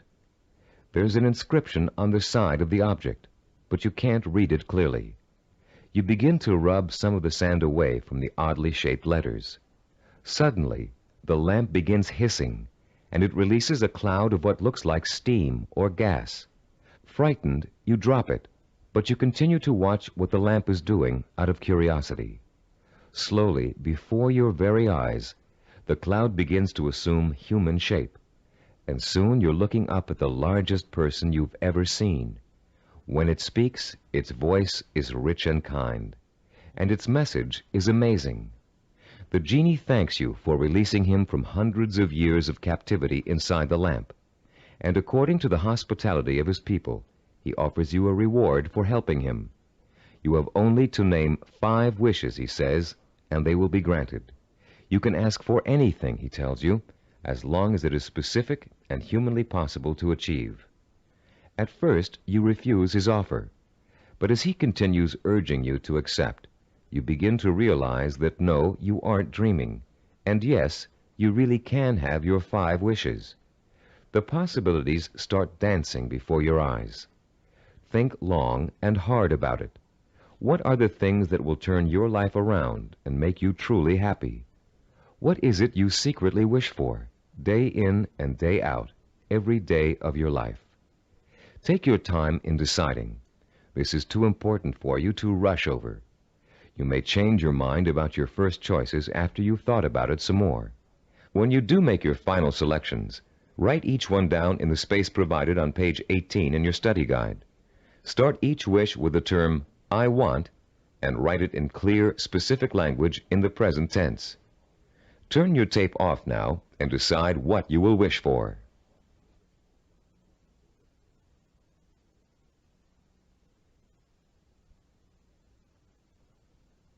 Welcome back.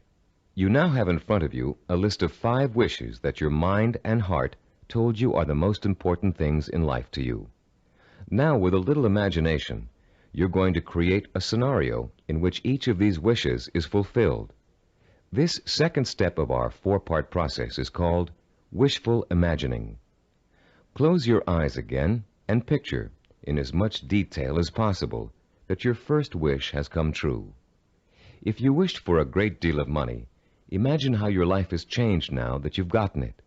Imagine the kind of house you're living in, the kind of car you're driving, the kind of clothes you're wearing, and what you're eating for breakfast and dinner. Maybe you've got a private plane or a swimming pool, a new career, new friends, or the same friends you have now, but with a new attitude toward you. Try to imagine that you're having dinner or drinks with your best friend, and you're explaining to that friend how your new life feels. This is a friend you trust completely, so you can say anything, positive or negative. Really imagine you're there, in the restaurant or bar, being served food or drinks, with people talking around you and soft music in the background. Imagine what you look like. Are you younger, thinner, better dressed? Is your friend looking envious? Picture every single detail, down to the season, the location, the restaurant, the plates and glasses on the table. Repeat this process for every one of the 5 wishes you wrote down. And as you imagine each one coming true, pay attention to your emotional response. Are some wishes easier to imagine than others? Did 1 or 2 really make your pulse quicken with excitement? Are there any that felt particularly comfortable, as if you could just walk right into the scenario and feel at home? Which one seemed to draw you in like a magnet? There will be one wish that unmistakably evokes the greatest emotional response in you. That wish will be your final choice. and you'll be ready to proceed to the third step in defining your purpose, the step we call creative biography. When truly accomplished people pass away, they've generally left behind a legacy of achievement in art, finance, politics, or the social sciences. Biographers and historians then catalog those achievements so others can read about them for inspiration. For example, here's the entry on a man named Thomas Arnold from the Britannica Junior Encyclopedia. The text of this biography also appears in your study guide on page 18. The biography reads as follows: Thomas Arnold, 1795 to 1842. Some people are loved without being respected, and others respected without being loved. Arnold of Rugby was loved by many, respected and admired by everyone who knew him. Born at Cowes, Isle of Wight, this great headmaster and scholar was educated at Winchester and at Oxford in England, where he distinguished himself in classics and history. He left Oxford in 1819, and after 9 years of study and writing was elected headmaster of Rugby School. His powerful personality set its mark on the school from the first, and made it great in a new sense. He was very religious, and he inspired his boys with new and more serious ideals of scholarship and life. He found time, too, during the 14 years of his headmastership, to publish sermons, an edition of the Greek historian Thucydides, and a history of Rome. In 1841, he was appointed professor of modern history at Oxford, but died the following year. He was buried in Rugby Chapel, and his son Matthew wrote a beautiful elegy about him on that occasion. Arnold was too forthright to be tactful in his dealings with boys or indeed with grown-ups, but he always won their respect, and often their love, by his high-minded attitude toward life and its responsibilities.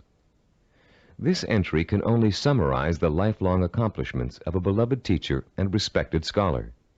But listening to it, you can get a good idea of the purpose which must have guided Thomas Arnold. Here was a man who valued learning, scholarship, teaching, and personal integrity above all else. What do you value above all else? What would you like to be remembered for? Relax and close your eyes again. Now imagine that you hold in your hands an encyclopedia published in the year 2100. It's a heavy book with a solid feel to it. You can smell the leather binding and feel the crisp new paper as you open it. Find the section that begins with the first letter of your last name. Then turn the pages slowly as you search for the entry that gives you the details of your life. There it is, suddenly, clear as a bell. Your heart beats just a little bit faster as you see your name in bold-faced type. Now you're burning with curiosity. Did they include the most important things about you? Are your most cherished accomplishments in there? Did they understand the purpose behind the things you did? You begin to read the entry to find out. Yes, it's all there. Your birth date and hometown, the schools you went to, where you lived. And then the words that describe your highest achievements, your contributions to society. Savor the words as you read them. Let them form a clear picture in your mind of the kind of person you were and what your purpose in life was. When you've finished reading your own biography, turn off the tape and write down what you just read in the space provided on page 19 of your study guide. Don't leave out a single detail. Make sure you paint a vivid picture of the self-disciplined achiever who worked so long and hard in pursuit of a single purpose that he or she ended up deserving an entry in such a distinguished publication. When you've finished writing your own biography, please turn the tape player back on.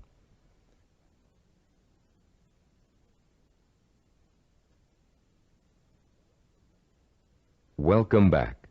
Now that you've completed the limitless wishing, wishful imagining, and creative biography exercises, a clear pattern should be emerging. You should now be able to answer the question, what do I, deep in my heart, really want to do? What is my purpose in life? Your fourth step in determining your purpose is writing this, the answer to that all-important question, down. You're now going to compose a personal statement of purpose. But before you do it for yourself, imagine that you're going to do it for someone else, a famous historical figure, for instance. Try George Washington. What do you think his statement of purpose might say?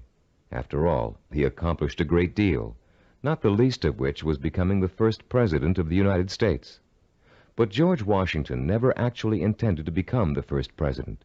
He was elected because of the kind of purpose he really had.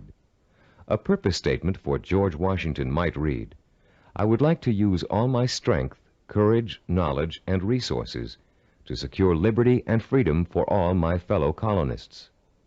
George Washington was a great statesman and public servant, but there are other kinds of achievers. Amelia Earhart, for example. Even in childhood, she had a definite purpose in mind.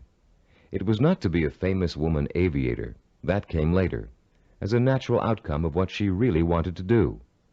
Amelia Earhart's purpose statement, composed when she was still a child, said, "When I grow up, I'm going to have adventures and show the world that women can be as heroic as well as men." A purpose statement can be as general as you want it to be. It can speak of heroism, freedom, social changes, adventure. It's meant to act as a focusing tool, not an actual blueprint for achieving it. You'll learn how to do that later in this program. Turn to page 20 in your study guide and compose your personal statement of purpose. Turn off the tape now while you do it.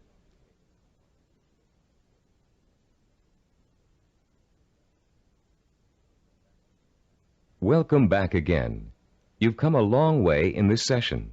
You've learned to use limitless wishing, wishful imagining, creative biography, and a statement of purpose to narrow down your options and make a final choice about where you're going to focus your efforts.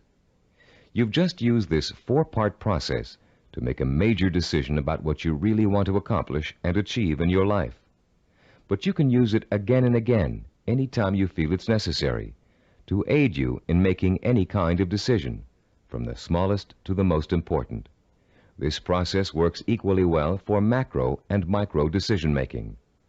Whether you know it or not, you're now well on your way to becoming a self-disciplined achiever.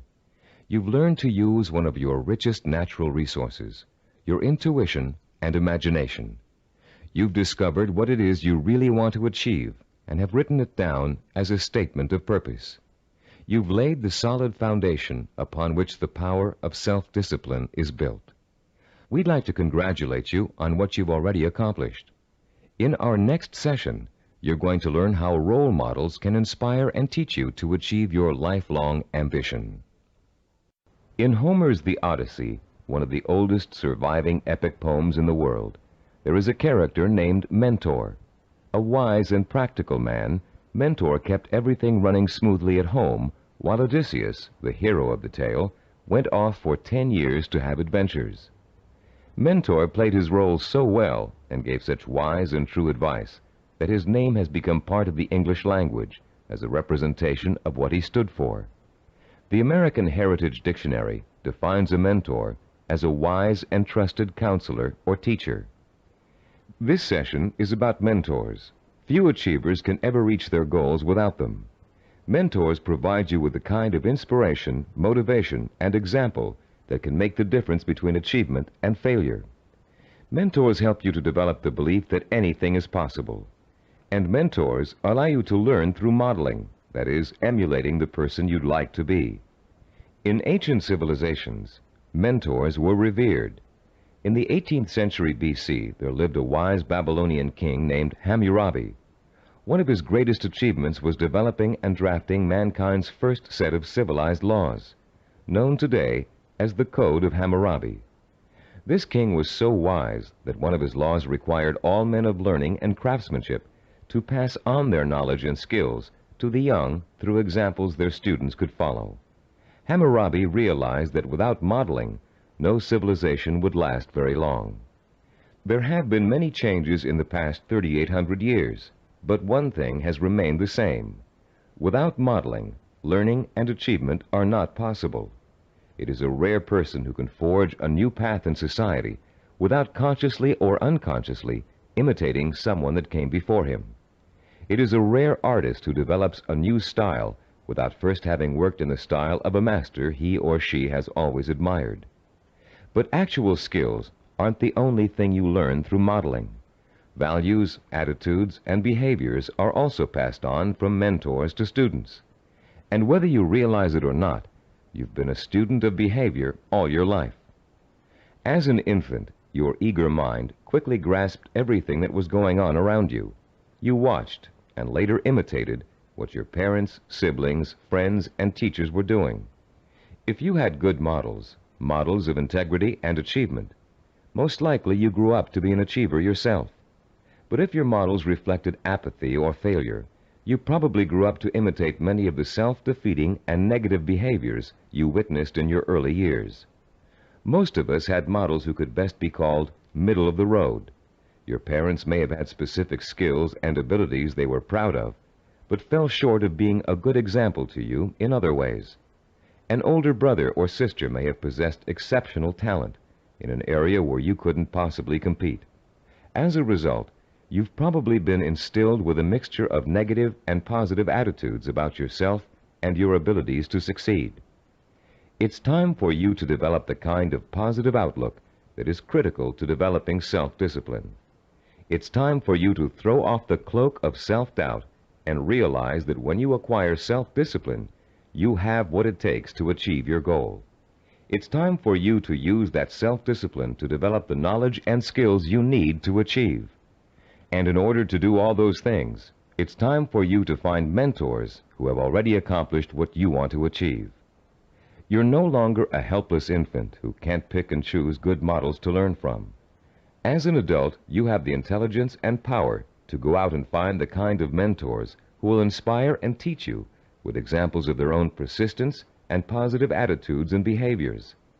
By the time we finish this session, you'll know how to find your own personal mentors and use them to their fullest ability. And you'll be able to overcome the negative attitudes and lack of self-discipline that have been holding you back up until now.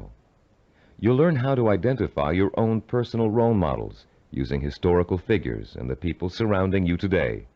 You'll find out how to actually learn new attitudes and behaviors from them. You'll learn how to use them to create a blueprint for your own actions, starting right now. And more importantly, you'll learn how to draw inspiration from them, the kind of inspiration that empowers your purpose, what you want to achieve, with a sense of possibility. If others have achieved it, then it's possible for me too. How do you go about finding mentors? At first glance, it may seem that there's nobody even remotely accessible to you who has the same kind of hopes and dreams as you do. But high achievers always find a way, and so can you. In our research, we discovered that achievers draw their inspiration from role models in two ways: indirectly, from reading and watching films, and directly, through day-to-day observation and contact. Let's first discuss how self-disciplined achievers indirectly find their mentors. Indirectly, they learn through media portrayals, mostly through the reading of biography and autobiography, reading profiles of achievers in magazines and other periodicals, and watching inspirational films and television programs. You may not be able to meet and talk to George Washington, Charles Lindbergh, Margaret Mead, or Agatha Christie, but each one of them has left behind a legacy of accomplishments that have been covered extensively in print and film. Stop now and think of all the people you've read about, heard about, or seen portrayed in films. Whom did you admire most?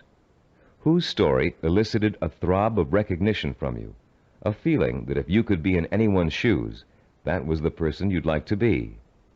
It could even be a fictional character, a great detective or explorer created by an imaginative writer.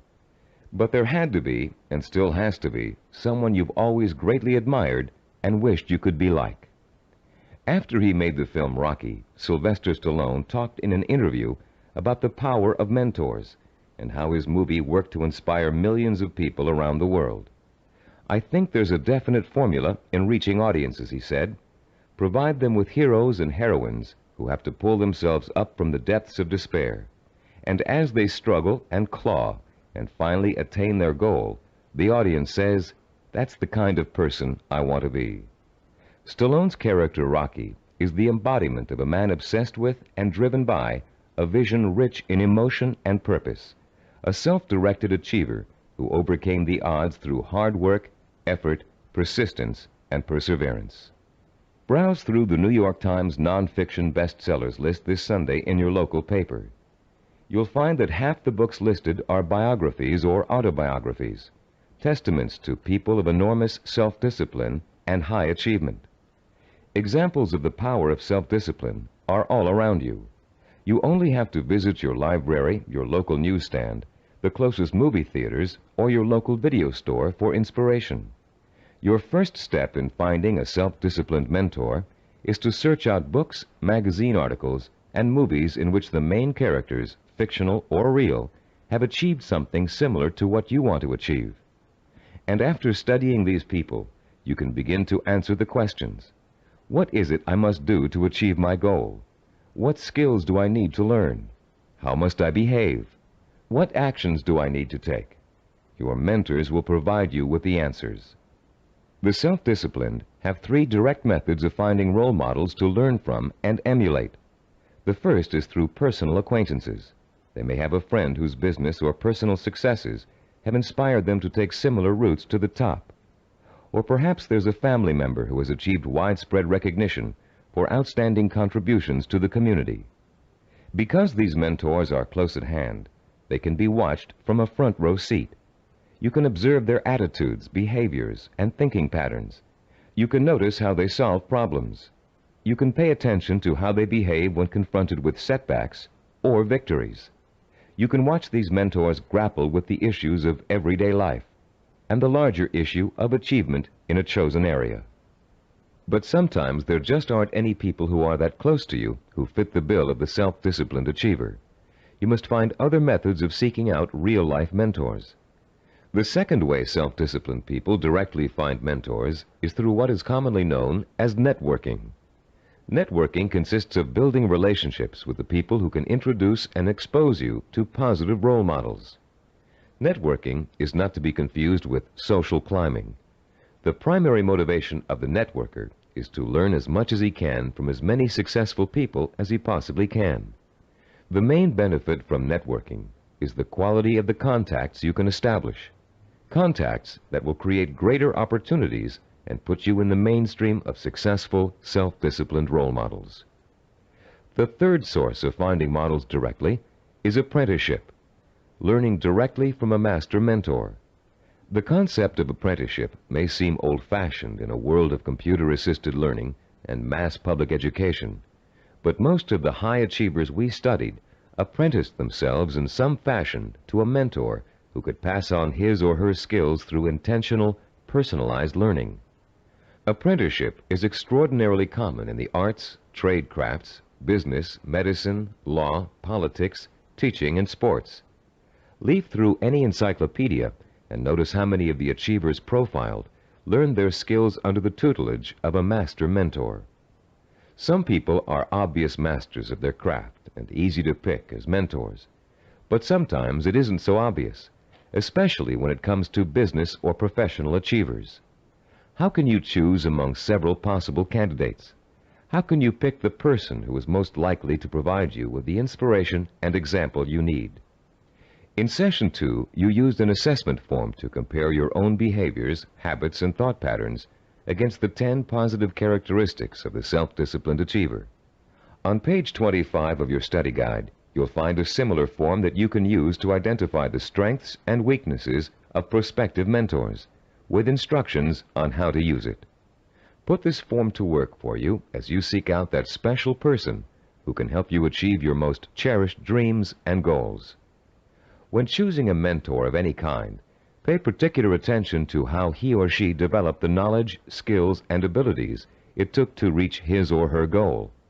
Was there special schooling involved, particular reading materials, an apprenticeship with a mentor of his or her own, carefully sought-out teachers? How many hours did your mentor work every day toward achieving his or her goal? Also, pay close attention to your mentor's way of thinking.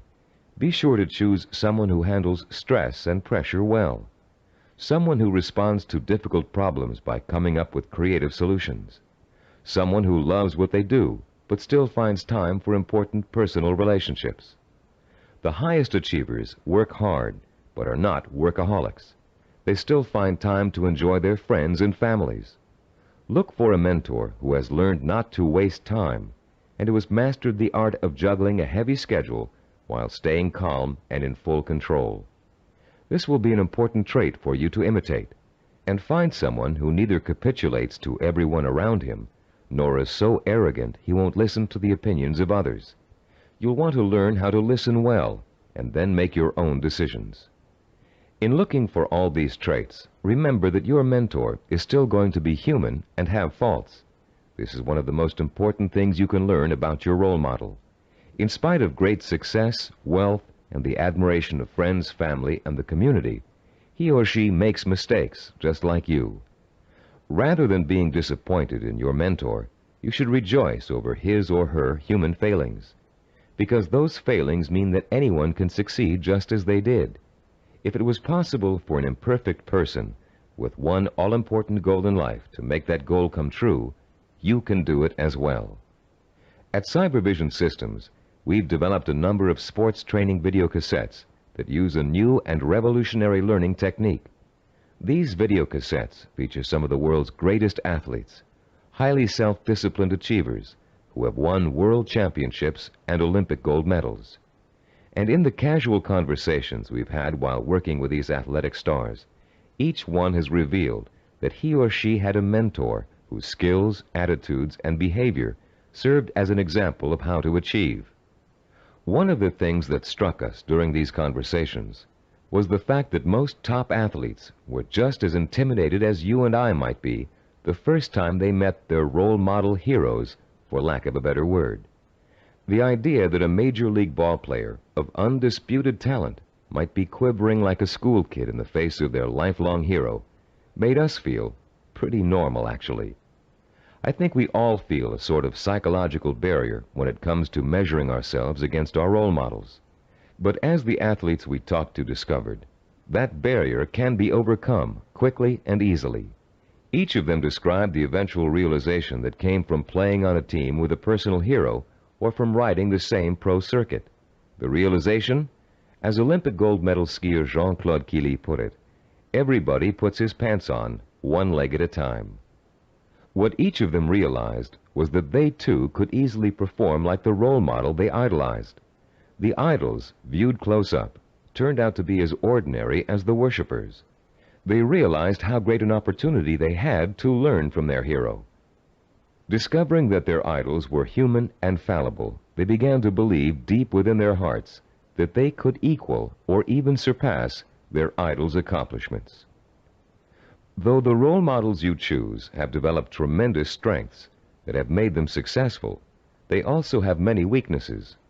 Renowned fiction writer Ray Bradbury, for example, who was first published when he was in his teens, will never win the Monaco Grand Prix, or even a race to the local supermarket. Why? Because he never learned to drive a car, a skill most of us acquired long ago without thinking about it twice. A friend of ours who was independently wealthy, a local politician, a publisher of fine art books, and a world traveler, wears finely crafted boots with all his clothes, even his business suits. Is it part of his personal style? Yes, but his close friends know his secret. He never mastered the bow knot. This much-admired man literally cannot tie his shoes. Recognizing how human and fallible your mentor really is, demystifying your role model, plays an important role in boosting your confidence in your own ability to succeed. If a man who cannot tie his shoes can become a politician, a publisher, and a self-made millionaire, what couldn't you accomplish with the same ambition and drive that got him where he is? This is a man who never let minor shortcomings hold him back. He and 1,000 other mentors will prove to you that you don't have to be perfect to succeed. In fact, you may be amazed to find out that there are a lot of similarities between you and your mentor. People with similar goals often think alike. The only substantial difference, then, between you and your mentor is the kind of self-disciplined effort he or she has applied to achieving a goal. If you apply the same kind of effort, you can be just as successful in achieving your goal. As a matter of fact, you can try on success for size by emulating your mentor's achievements while you're working toward a similar goal. Remember childhood dress-up games, playing pirate with a tinfoil sword and your mother's scarf wrapped around your forehead. Role-playing doesn't work only for children. It can give anyone who's striving to reach a particular goal a template to follow for achieving that goal. Hunter Thompson, who broke new ground in journalism in the 1970s with his gonzo style, picked up much of his technique by imitating one of the greatest writers in the English language, Charles Dickens. Thompson literally sat down and physically copied Dickens by hand, letting his mind and his muscles get used to Dickens' rhythm and style. Hour after hour, he copied Dickens' prose, word for word. And Thompson went on to become a successful and popular contemporary writer. The great 19th century psychologist and philosopher William James contended that if you want to acquire a positive habit or behavior, simply act as if you already have it, and you will. James was aware that the human nervous system is incapable of distinguishing between a physically real experience and a vividly imagined one, which means that once you select your mentor, all you need to do is act just like that person in order to be just like him or her. Remember General Patton? He acted just like Alexander the Great, and he won battle after battle against the Axis. What about Babe Ruth? He imitated shoeless Joe Jackson and went on to achieve much greater fame than his role model. Or perhaps you've heard of a fictional character named Bunker Bean. Bunker Bean was a timid, weak boy, raised by his parents to think he would always be a failure, and he was. He failed in school, he failed with his friends, he failed in everything he attempted, until one day Bunker Bean ran into a fortune teller who told him he was the reincarnation of Napoleon and was destined to achieve great things. Bunker Bean was shocked out of his usual apathy by this revelation. Going to the library, he took out every book he could find on the legendary Napoleon Bonaparte. He bought posters of Napoleon and hung them up all over his room. And as he studied about the emperor, whom he really believed was his former self, he began to imitate Napoleon's habits, attitudes, and behaviors. Years later, Bunker Bean was a rich and powerful man. He had everything anyone could have asked for. Running into the fortune teller one day, he thanked her for changing his life by telling him about his former self. And to his astonishment, she laughed and told him she had lied to him years before, just to get his money. He wasn't the reincarnation of Napoleon after all. Bunker Bean was crushed. But since he had spent the many years acting like his role model, he found he couldn't shake the habits of success he had acquired. It was then that Bunker Bean realized that everyone is born with the potential to be a great achiever, if they can only believe they are. You don't need a fortune teller to set you on the road to greatness. You do need to find a mentor, study that mentor, realize his or her strengths and weaknesses, and start imitating the behavior that made your mentor the success he or she is today. If you were an actor preparing for a starring role, you'd spend months studying the script, learning your lines and rehearsing your part over and over again until you knew it inside out. Only then would you have the knowledge, skills, and confidence to make a glorious debut. If, as Shakespeare said, all the world's a stage, then finding a mentor is your way of choosing your own starring role. For a while, as you closely observe your mentor and learn the script, you'll be just an understudy. But then, one day, the stage will be yours. Acting as if has remarkable suggestive power. In a book called The Wind Walker, which was made into a powerful film, an aged blind Indian spends his days teaching the ways of warriors. Sitting late at night, reflecting on the day's lesson and the children's reactions to it, he recites a poem to the heavens, part of which goes, "And did you not see the glow of their faces when he called them men, when he called them warriors? And is it not so that we become most quickly the persons we think we are?" And later, this passage appears. He was making the children feel important, that one day they could be important. That was the way of a teacher, of a true man. Once you select your role models and learn about them and from them, you, like the young Indian children, should feel important, so that one day you will be important. This power of importance you draw from role models is really the power of possibility. Once you learn about your role models, their strengths and weaknesses, they become real and human to you. you stop worshiping them and begin to believe that you can become like them, or even surpass them. Once you make this realization, then your purpose becomes more real, more possible, and the fires of desire, fanned by the sense of possibility, begin to burn deep within your heart.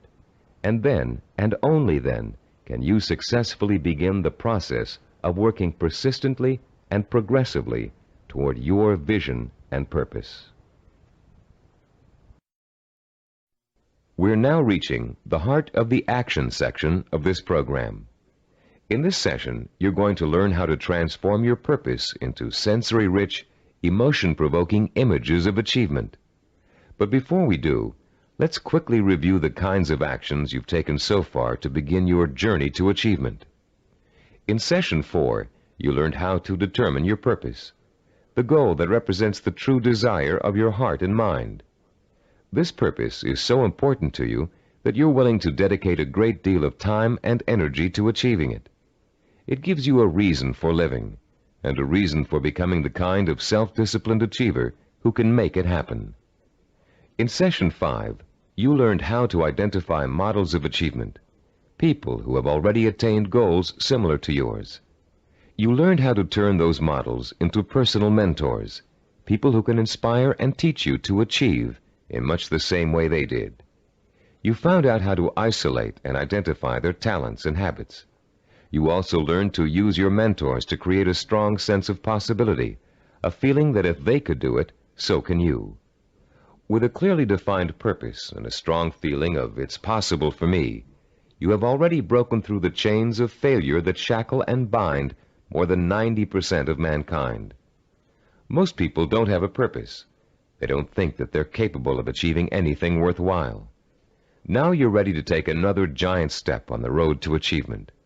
In this session, you're going to learn just how to translate your purpose into an emotion-provoking vision. This vision will become so real in your imagination that it will inspire and motivate you to work towards it every minute of every day until you make it come true.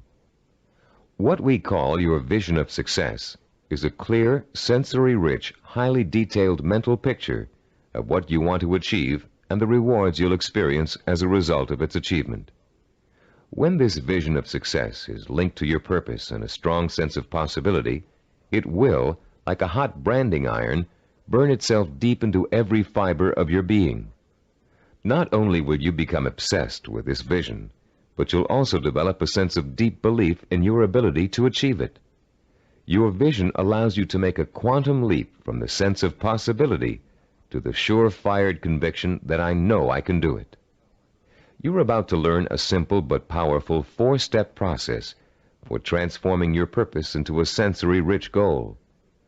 Once you have done that, we're going to give you 5 easy-to-use guidelines that will help implant the goal deep into your mind and nervous system. It will then become a permanent part of you and serve as the fuel that fires your emotion and incites you to purposeful action. Let's now begin to learn about the process of sensory goal setting and how you can use sensory goals to develop what we call a magnificent obsession, a burning desire to achieve your purpose. The first step you must take is to translate the statement of purpose you developed in Session 4 into what we call a sensory goal statement. As you recall, your statement of purpose was a general statement of what you would like to achieve. Your sensory goal statement is going to be much more specific. There are 3 main elements to the statement you are now going to write. First, it must be result-oriented. It must focus primarily on what you want to get out of your achievement. Second, your sensory goal statement must be time-specific. You must determine a point in time when your goal will be achieved. And third, it must be measurable. You must specify a criterion that lets you know when your accomplishment is complete. If you want to become a doctor, for example, your criterion might be finishing your internship and setting up your own practice. If you want to start your own business, your criterion of success might be the day you move into your own offices or hire your first employee. Having a measurable goal gives you the motivation to work towards a specific end. It also lets you measure your progress along the way and take corrective action if you're moving off target. This sense of having a concrete reality to work for, combined with an actual time frame and a result to look forward to, fuels your drive and compels you to work persistently and systematically toward the ultimate success of your endeavors. Let's quickly look at a few examples of how a statement of purpose can be translated into a sensory goal statement. Let's say your statement of purpose reads, "I want to help cure disease." Your sensory goal statement might read like this: "In June of 1989, I will receive a medical degree." If your purpose is to become your own boss, then your sensory goal statement might read, "In January of 1987, I will open up a retail store of my own." If your purpose is to run a marathon, your sensory goal statement might read, "In June of 1986, I will enter the Boston Marathon and complete the 26-mile run in under 5 hours." Now turn to page 29 of your study guide and look at Form 6.1. There's a space there for you to write your goal statement down.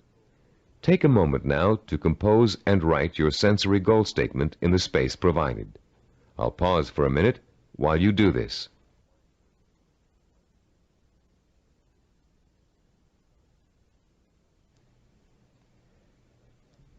After writing your sensory goal statement, your next step in the sensory goal setting process is turning that statement into what we call a vision of achievement. The first way in which you're going to do this is by finding photographs in books, magazines, and newspapers that show people living, experiencing, and achieving your vision. If your vision is to become a doctor, look for photographs of a medical school graduation ceremony. Find pictures of doctors involved in research. Look at Scientific American, the New England Journal of Medicine, and similar publications aimed at doctors and scientists. If your vision is to be your own boss, find photos of people who own successful businesses. Business Week, Industry Week, and specific retail trade publications are good sources to try. If your vision is to run the Boston Marathon, make photocopies of newspaper stories about marathon winners that you can find in the library, and check Runner's World and similar publications aimed at serious runners. The purpose of this exercise is to give you some concrete images to inspire your own personal images of achievement. You'll learn how to create those personal images in a few moments. Creating a vision achievement scrapbook of pictures that personally speak to you about your own desire for achievement can have a powerful effect on your motivation and drive. Devote some time today or this evening to locating these pictures, and in the future continually be on the lookout for more. The third step in the process of developing a sensory goal requires that you make a listing of all the advantages and rewards you will experience as the result of achieving your goal. For a few minutes, close your eyes and imagine that you have already successfully realized your ambition. How is your life different because of it? What recognition have you achieved? Has it made a difference with your family and friends? Has it made an impact on other areas of your life? Are you getting up at the same time in the morning, driving the same car to work?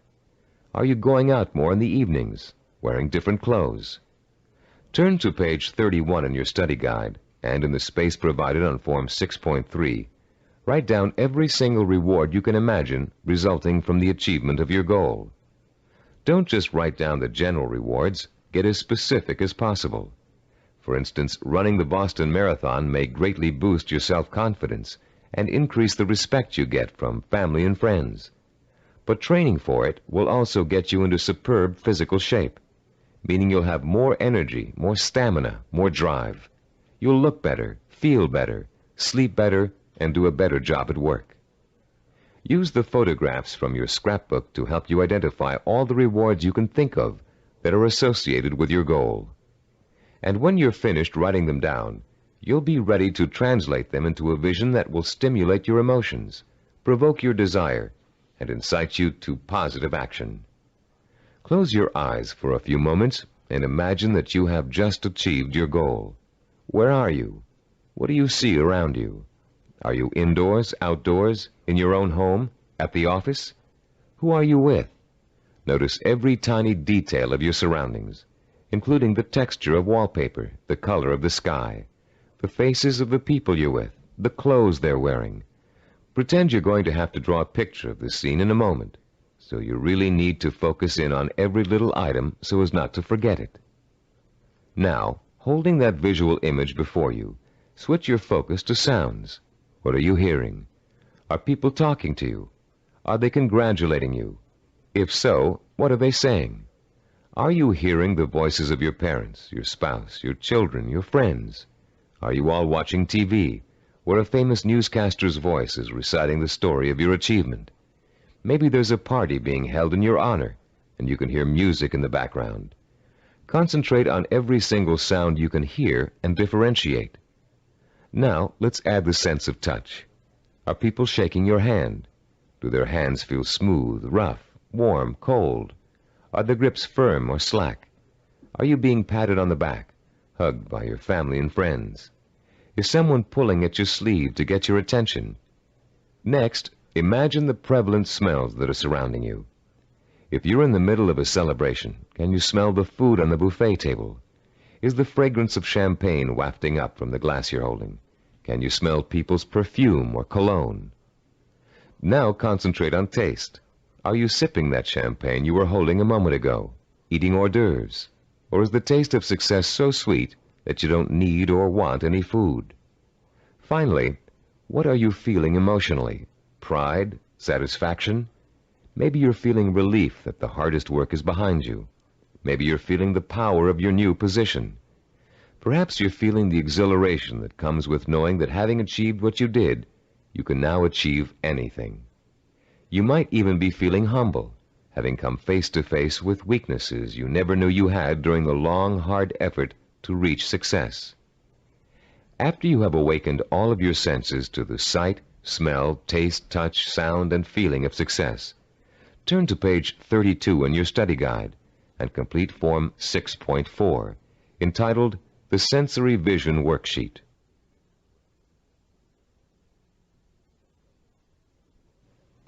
The four-step process we have just outlined takes you on another emotional journey that gets progressively richer, clearer, and more potent. You start with a specific statement of what you want to achieve and when you want to achieve it. Then you gather inspirational photographs of others who have achieved what you want to achieve. You imagine and list the rewards and benefits you'll experience as a result of achieving your goal. And finally, you bring these three steps together into an imaginary scenario rich in sight, sound, touch, taste, smell, and emotion. This scenario is your vision. It is the driving force behind all of your thinking and activity. The more intense and more detailed your vision is, the more emotional power it will pack. The more often you conjure up your vision, the more drive and sustaining power you'll have behind you. This drive and power will in turn enable you to develop working plans, working habits, knowledge and skills you need to achieve your goal. And it will help you to persist and persevere until it is accomplished. Now that you've imagined reaching your goal in all of its sensory detail, you're going to have the opportunity to record it on tape. Don't leave out a single sensory detail. The richer your description, the more powerfully it will affect your ability to keep striving to reach your goal, day after day, week after week, month after month. Use as much enthusiasm as you can during your description. You should be enjoying yourself. After all, it's your vision of success you're describing. After you've finished recording, play back your description and listen to it carefully. Did you falter in places? Were there things you couldn't describe fully? Did it sound as if you didn't quite believe what you were saying? If the first version of your story doesn't satisfy you, erase it and create another one. Do this over and over until you have a version that completely satisfies you. It should be highly detailed and utterly convincing. And if, along your path to achievement, you find your goal changing shape or form, just record a new version that better fits your new goal. You're now going to learn to use this recording as part of a 5-step daily plan for internalizing your vision and making it so much a part of you that it will drive you to plan, to work, to achieve, to persist. Your first step will begin early in the morning, soon after you wake up. The first thing you're going to do before going about your daily business is to review your statement of purpose, your sensory goal statement, your photographs of achievement, and your list of rewards for achieving your goal. This is not just to remind you of why you're striving for success. It's to remind you of exactly why you need to succeed. Your statement of purpose, your list of rewards, your photographs, all speak of your deep need for achievement and the ways in which it will satisfy you and enrich your life. This is what you need to awaken in yourself anew every single morning. After you've reviewed those materials, your second step is to listen to your recording of your sensory goal description. The sound of your own voice, filled with enthusiasm, describing the joy and pride you feel in achieving your goal, will light a fire inside you that will give you the energy and stamina to persist in your efforts to reach success every single day. And during the day, as part of step 3, you must take a few moments out from whatever you're doing, close your eyes, and imagine your sensory goal in all its richness and brilliance. Recall the touch, taste, smell, sight, and feel of success. Relive your emotional reactions to it. Keep the obsession to achieve burning in you all the time by remembering this vision as often during the day as possible. For step 4, at night you must mentally review all the events that occurred during the day. Did you have new experiences that could help you fuel your vision and make it richer and clearer? Make another recording that reflects your new thoughts and feelings. Step 5 consists of listening once more to your sensory goal description before going to bed. And as you're falling asleep, play your sensory-rich scenario of achievement over and over again in your head. This 5-step plan will refuel and reinforce your motivation for achievement, and it will help to give you daily feedback on how well you're progressing toward your goal. But remember, there will be setbacks and mistakes along the way, and there will be readjustments in your thinking and planning about what you want to achieve and how you want to achieve it. You'll find yourself adjusting your course just as you adjust your steering wheel while driving on a winding road. This is to be expected because there is no effortless path to achievement. For this reason, we suggest you record your vision over again at least every 2 weeks. That way, it can keep pace with your daily experiences and changes in outlook. You've come a long way in this session. You've turned a general statement of purpose into a specific statement of what goal you want to achieve. You've put an achievement date on that goal. You've gathered pictures of it. And you've learned to turn it into a living, breathing vision of success that evokes the kind of strong emotions you need to sustain a long, hard effort of achievement. Now is the time to record your vision. Take your time and do it as many times as necessary until you are satisfied with the results. Remember, you're going to be listening to it twice a day, so it needs to be rich and rewarding. You may find you need several tries before you successfully record a vision that satisfies you in its richness of detail and intensity of emotion. Do as many versions as you need until you get the one that sounds just right. If your goal changes, record a new version. If you've reached your goal and want to pursue another, create a new vision and record it. Remember, include all the details and be as enthusiastic as possible. Now, begin your own narration of what it would look, taste, touch, smell, sound, and feel like to achieve your goal. What you can do, or dream you can do, begin it. Boldness has genius, power, and magic in it. These immortal words, written by the great German philosopher and dramatist Johann Wolfgang von Goethe, perfectly set the stage for what you're going to learn in this session. Here, we're going to help you turn the vision of what you want to achieve into an action plan.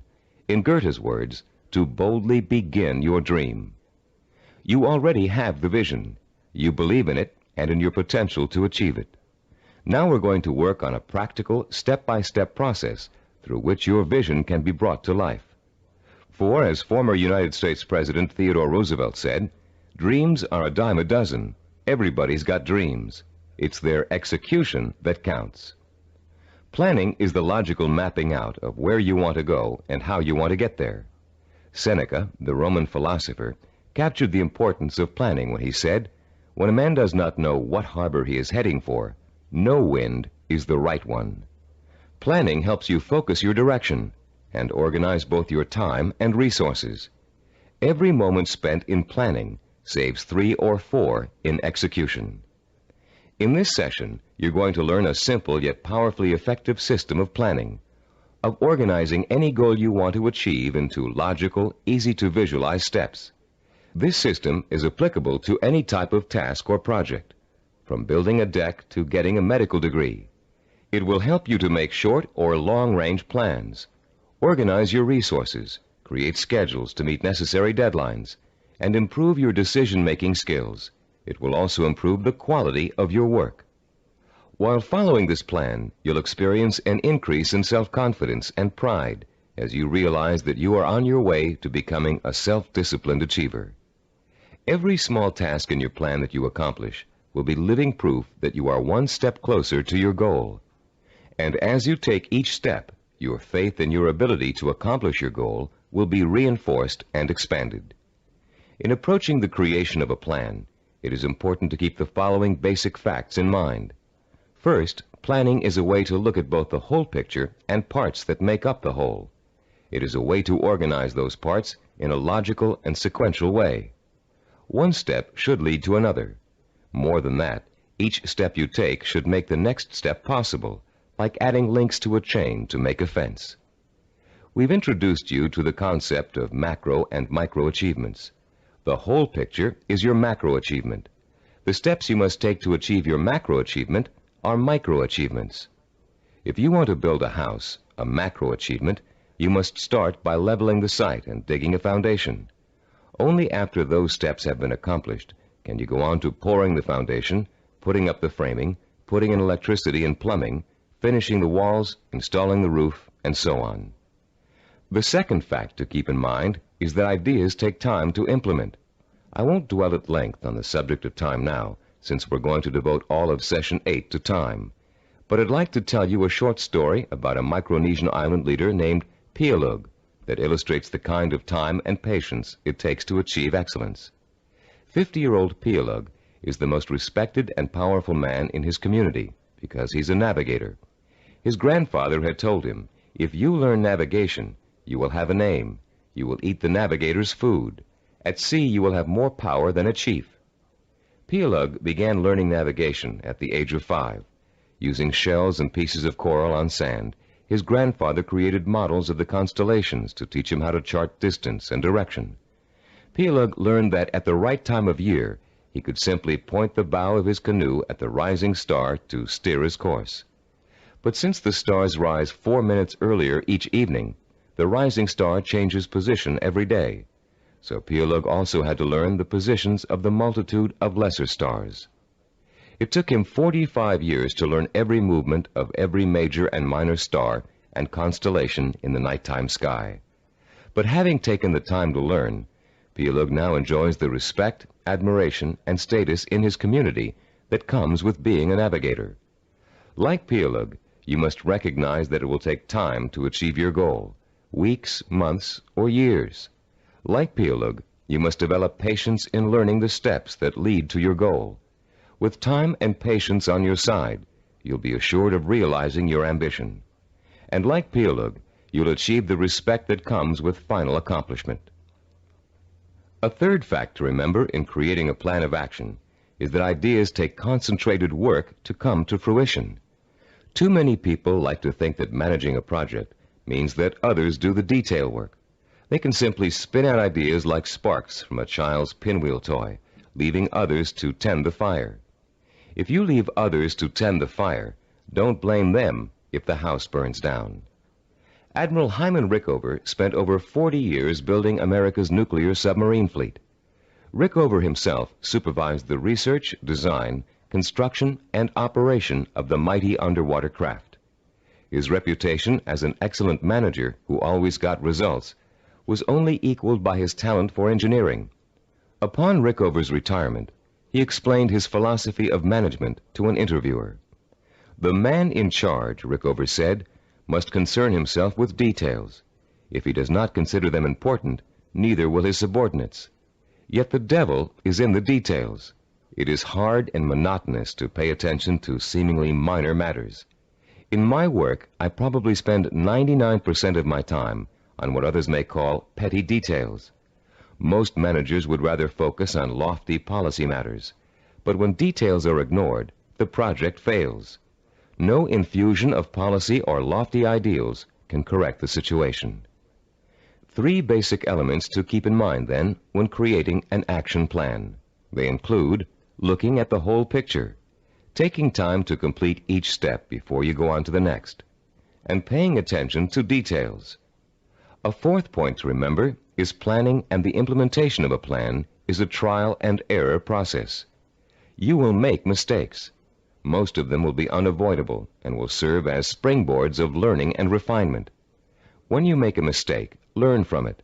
Take corrective action to avoid making it again, and get right back on course. Remember, supposed experts have made greater mistakes than you're going to make, and have managed to turn them into creative successes. Take the Coca-Cola Company's introduction of the new Coke, for example. After spending millions of dollars on market research, and more millions of dollars marketing their reformulated soft drink, they were forced by public pressure to bring back the old formula. They made a mistake in trying to change the taste of Coke, and their marketing executives admitted it.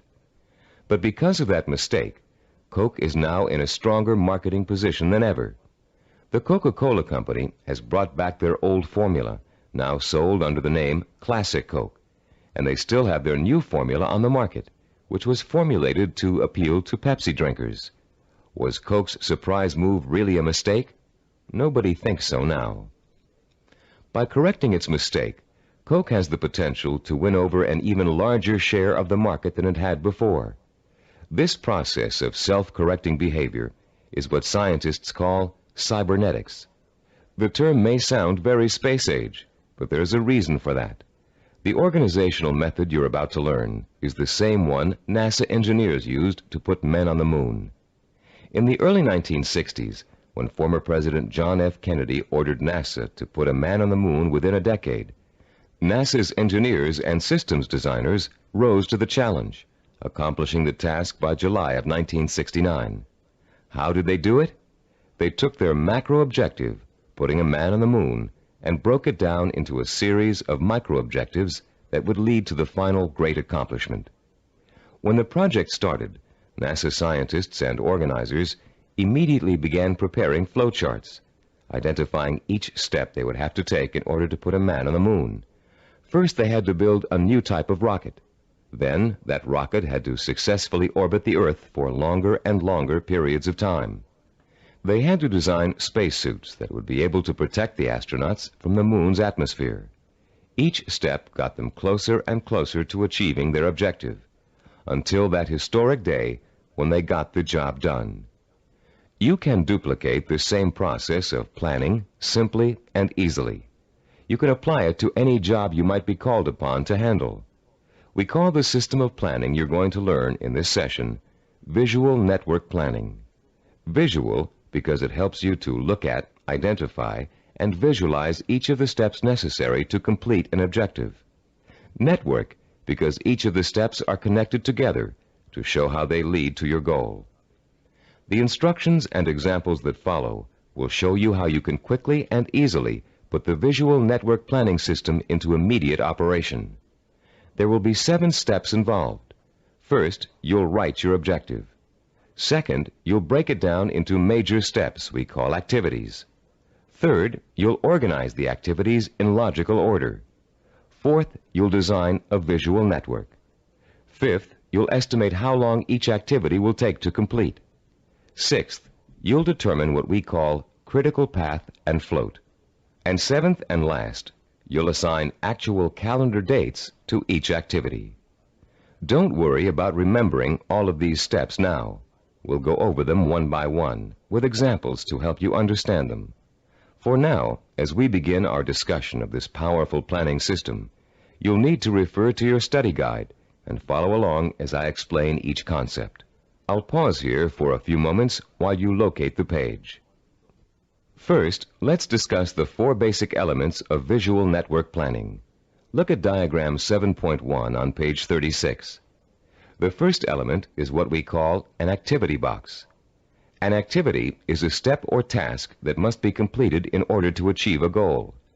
The name of the activity is listed in a box. One activity is linked to another activity by a line with an arrow. This linking of activities is the second element of a visual network plan. The third element is the activity's reference number. Each activity is assigned a number for the purpose of identification. The number is circled and located in the upper left-hand corner of the activity box. Any number can be assigned to an activity box, and the numbers you do assign don't necessarily have to follow in numerical order. Activity number 23 can follow activity number 15. The fourth basic element of a visual network plan is what we call duration. Each activity takes a certain amount of time to complete. That amount of time is called its duration. Duration is listed at the bottom right-hand corner of the activity box. It can be represented in minutes, hours, days, weeks, months, or years. Now let's use these elements to build a simple network, a group of linked activities that lead to a goal. Refer to diagram 7.2 on page 36. This diagram assumes that you have some hard winter wheat and a wheat grinder, and you want to make some fresh, hot, whole wheat cereal. How would you develop a simple visual network plan to illustrate all of the steps you must take to end up with a bowl of piping hot cereal? Your first step would be to get a piece of paper and pencil and list your objective on the top. In this case, it would read something like, cook whole wheat cereal from scratch. Your second step would then be to break your objective down into its major steps or activities. In this case, there are 2 major activities involved. The first is grinding the wheat. The second is cooking the wheat. Third, you would then put the activities into their logical order. In our example, the wheat must be ground before it can be cooked. And fourth, you would construct a visual network plan in which the 2 steps are placed in activity boxes with reference numbers, durations, and linked arrows. We have already developed the visual network plan for this objective in diagram 7.2. As you can see, activity number 2 is grinding the wheat. Activity number 4 is cooking the wheat. When activity number 2 has been completed, having taken 2 minutes, activity number 4 is ready to begin. Activity number 4 takes 7 minutes. Reaching your goal of making a bowl of fresh, hot, whole wheat cereal takes a total of 9 minutes. This simple visual network plan shows you how many activities you need to complete before your goal can be accomplished. In this case, 2. And how long each activity will take. In this case, 2 minutes and 7 minutes. The example is very elementary. If you look at diagram 7.3 on page 37, you'll see a slightly more complex visual network plan. In this case, our goal has 2 activities that are dependent upon the completion of 1 activity. Here our goal is to get both a car and a motorcycle out of a garage. Neither can be accomplished without opening up the garage door. Notice also that activity 5, labeled getting the car out of the garage, is independent of activity 7, labeled getting the motorcycle out of the garage. Both activities 5 and 7 can be accomplished at the same time, providing you have someone to drive each vehicle and providing the door is opened first. In this example, note that 5 of the 7 steps of visual network planning have been completed. 1, the objective has been written. 2, the major steps of the project have been identified. 3, the steps have been put into a logical order. 4, they have been organized into a visual network. 5, each activity has been assigned a time estimate for completion. Now let's examine step 6, the concepts of critical path and float. To help you follow along in our explanation, turn to page 38 of your study guide and look at diagram 7.4, titled Critical Path and Float. As you can see, we have expanded our visual network plan for cooking cereal to one for cooking and eating cereal. The new objective is to prepare and eat freshly ground whole wheat cereal in 15 minutes. Look at the visual network plan. You now have 3 separate paths that come out of Activity 3, grinding wheat. Going from the top down, the first path is made up of Activities 3, 5, and 11. The middle path is composed of Activities 3, 9, and 11. The bottom path includes Activities 3, 7, and 11. Look at the 3 paths individually and total up the amount of time each will take. The middle path will take a total of 14 minutes to complete. The top path takes only 8 minutes. The bottom path takes 9 minutes. Look at your objective again. Your goal is to cook and eat the cereal within 15 minutes. If you are to complete your objective on time, the activities on the longest path must all be completed on schedule. The longest path on a visual network plan is known as the critical path. The activities on the critical path are called critical activities and are vital to the success of the project. The non-critical activities, those not on the critical path, can be delayed without affecting the result. These activities have what is called float. Float is the amount of time an activity can be delayed without affecting the completion of the project. In diagram 7.1, grinding the wheat, cooking the wheat, and eating the cereal take the longest amount of time and are thus on the critical path. Getting the bowls and milk can be delayed without affecting the schedule. Therefore, they both have float. Diagram 7.5 on page 39 is the visual network plan we use here at Cybervision Systems to develop our programs. Study the plan and try to determine the critical path. Which activities take the longest amount of time to complete? As you can see, activities 11, 13, and 15 are on the critical path. Activities 17 and 19, and 21 and 23, which take a total of 10 weeks to complete, have 6 weeks of float. Because of the amount of time it takes to complete the critical path, these activities can be delayed for 6 weeks without affecting the schedule. On the other hand, if any of the activities on the critical path are delayed, the whole project will be late. Identifying the critical path of your project enables you to gain control by knowing what your priorities are. You can then concentrate your efforts on getting those priority items done, letting the others float until you have time to take care of them too. The 7th step in developing a visual network plan is to assign calendar dates to each of the activity boxes. Once you're ready to commit your project to firm starting times, you must insert completion dates for all activities along the critical path. For example, if we were to begin our audio program development on January 5th, and the first activity on the critical path, developing a program idea, has a duration of 1 week, then the activity box showing the completion of this task would have a target date of January 12th. That date, and all others on the critical path, must be met in order for the project to be completed on time. A delay in finishing a critical path activity will result in the delay of the project. But critical path dates have another function besides keeping your project moving on time. These target dates also serve as guides for the float events that lead to your goal.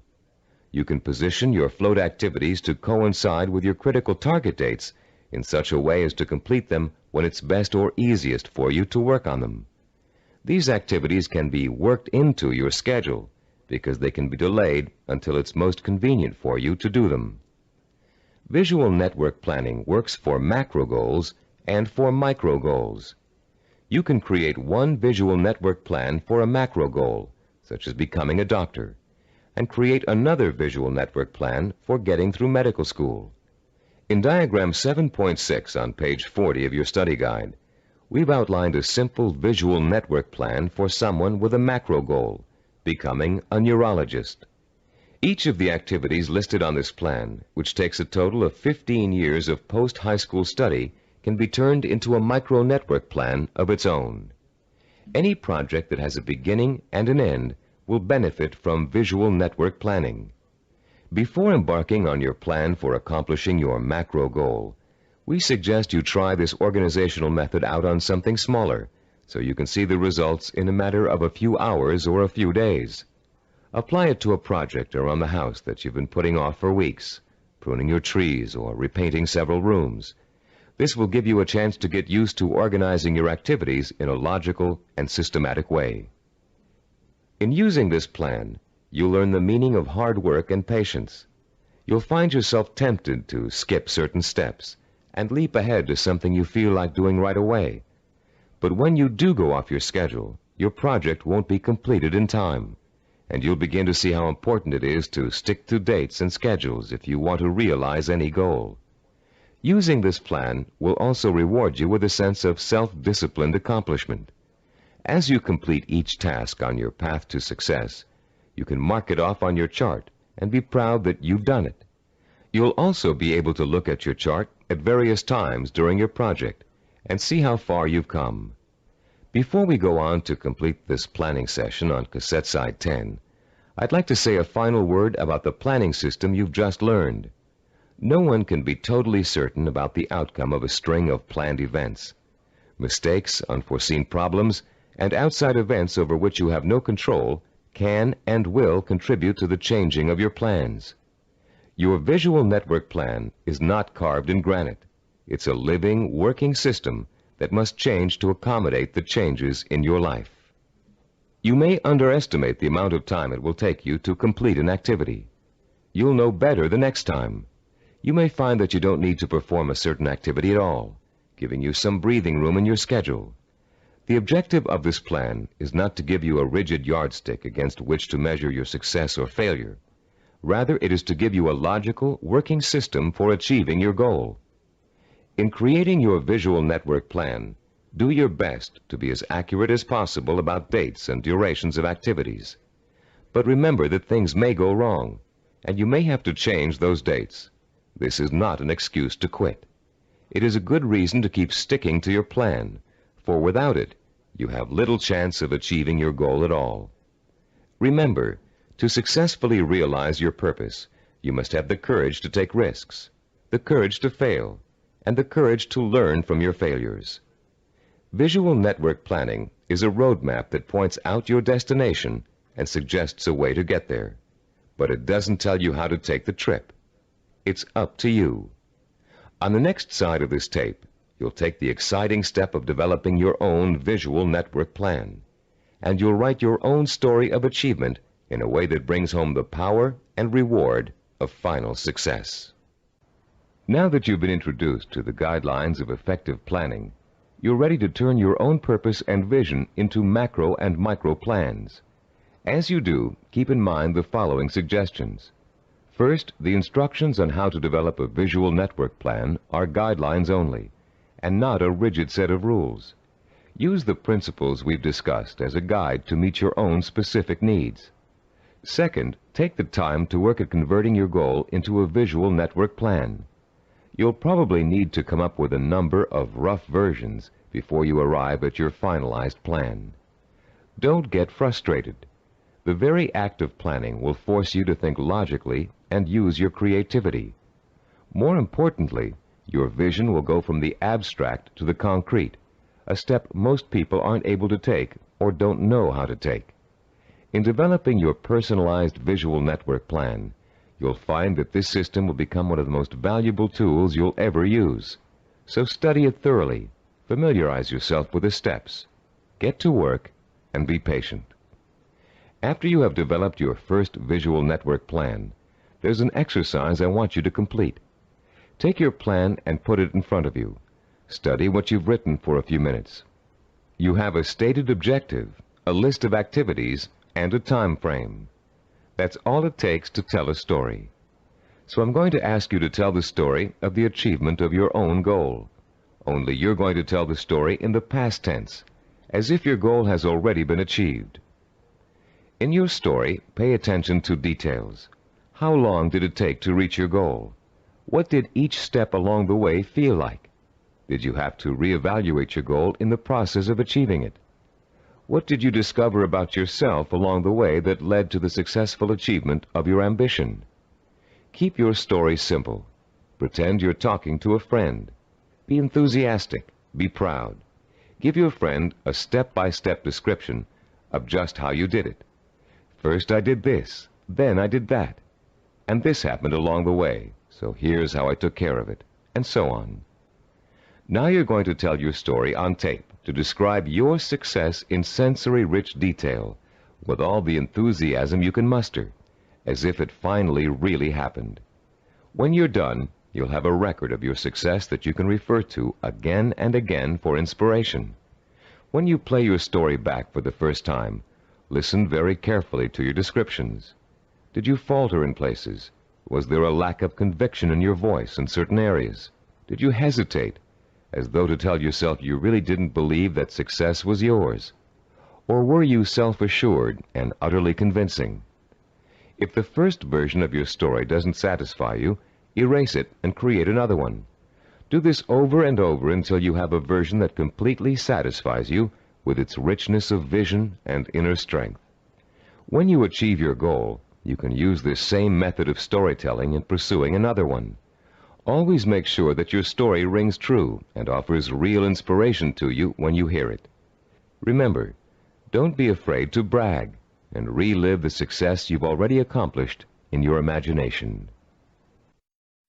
You've already taken an important step in mastering the science of self-discipline by learning how to turn your most important goals into step-by-step plans for achievement. Now comes the time to roll up your sleeves and learn how to put these plans into action.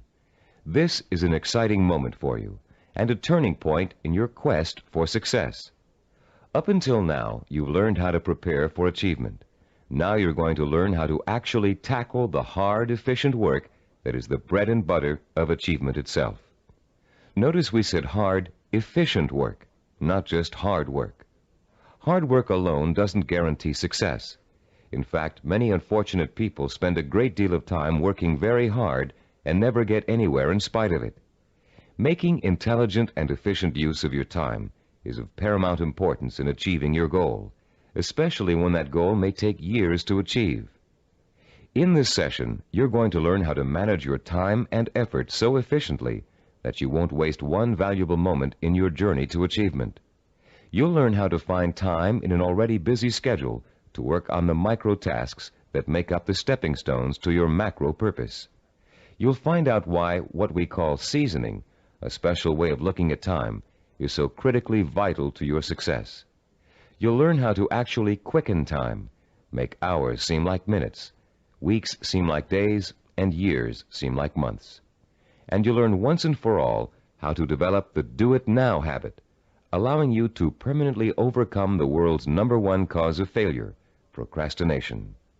By the time you finish this session and complete the corresponding exercises in your study guide, you'll be equipped with a new attitude towards time and achievement, and you'll be ready to begin systematically putting your step-by-step plans into purposeful, disciplined action. Let's now begin exploring the fascinating principles of using and managing time that can make the difference between success and failure. To begin at the beginning, let's talk a little bit about the relationship between time itself and achievement. We all know that it takes time to accomplish something. Depending on what you'd like to accomplish, it may take a little bit of time or a great deal of time. The same goal can also sometimes be achieved in less time or more time, depending on how good a job you want to do in achieving it. Think about any small task you might be confronted with around the house. Let's say one of your doors is stuck and needs planing in order for it to open and close easily. There are lots of ways you could accomplish that task, and lots of shortcuts you could take. But in order to do a really good job, you know you should measure the door and doorway opening, figure out how much wood you need to remove, take the door off the hinges, and mount it on a sawhorse and plane it down until it reaches the right size. This approach may take longer than some others you can think of, but it's the best way to achieve your goal. And when the job is done properly, you know that door will never get stuck again. The person who takes the time to do the job right is the epitome of the self-disciplined achiever. Someone who has learned not to worry about time, but use it to its full potential to achieve a goal in the best way possible. None of your goals are going to be as simple as this one to accomplish, but the principle remains the same. To achieve with excellence, you're going to need a long period of time in which to allow your knowledge and skills to mature and grow. This is the concept of time that we call seasoning. Seasoning is a law of nature. All things take time to come to fruition. People, in their impatience to get what they want without going through this growing process, often end up stunting their own personal growth and making true success impossible. Shortcuts only lead to mediocrity and failure. Scientists, philosophers, artists, and statesmen have always recognized the importance of seasoning in accomplishing any goal. When asked by an impatient student how long it would take to become a master teacher, the Roman philosopher Epictetus replied, "Nothing comes into being all at once, not even the grape or the fig. If you say to me now, 'I want a fig,' I shall answer, 'That requires time.' Let the tree first bring forth tender blossoms. Let the blossoms endure the weathering of the sun, wind, and rain. Let the tree then put forth its fruit, and finally, let the fruit ripen." Cybervision founder Steve DeVore recalls learning about seasoning the hard way.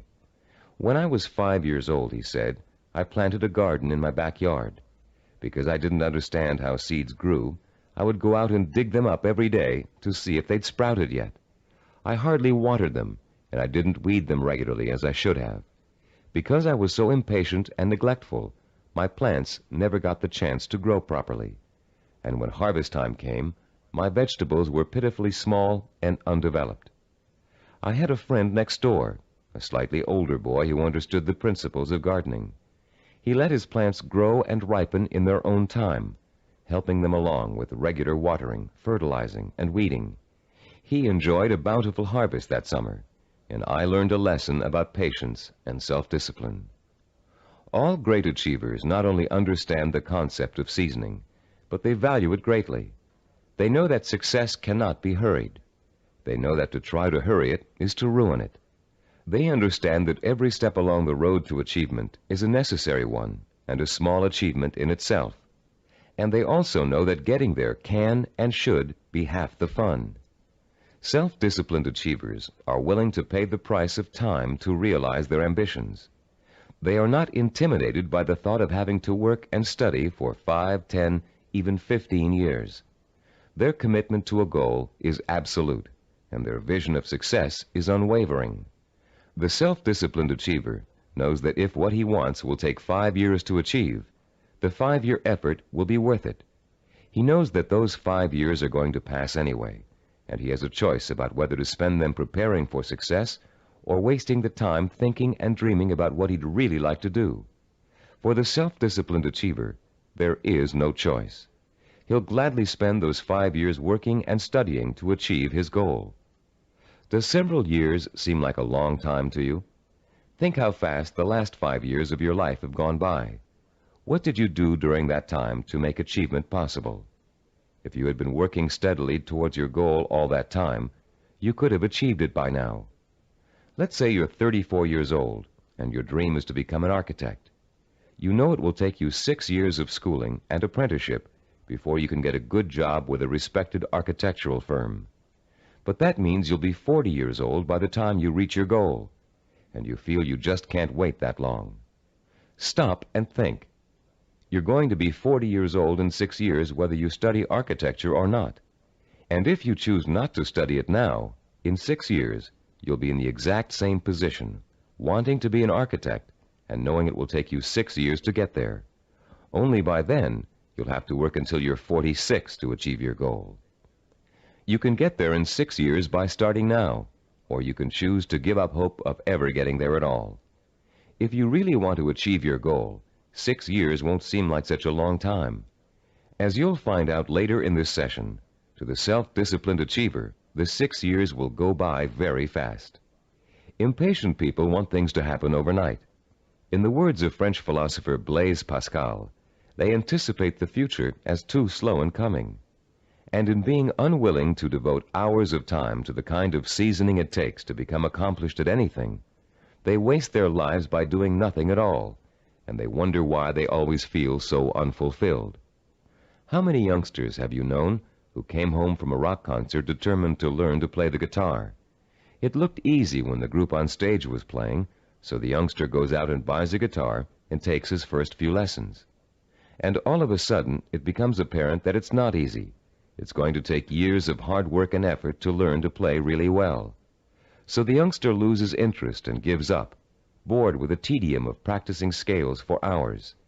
Yet the professional musicians he's watched have put in years of practice to get where they are, and where the youngster would like to be. The great artist Pablo Picasso was once approached by an admiring woman in a restaurant. Having recognized him, she asked him to draw something, anything, on a napkin for her. She told him she'd pay him whatever he thought was fair, if only he would provide her with this impromptu work of art. Picasso agreed and spent 5 minutes drawing a picture on the napkin. When he was finished, the woman picked the napkin up in delight. How much did he want for the picture, she asked. Calmly, Picasso replied, $10,000. Dumbfounded, the woman began to argue with him that a picture drawn on a napkin in 5 minutes couldn't possibly be worth that much.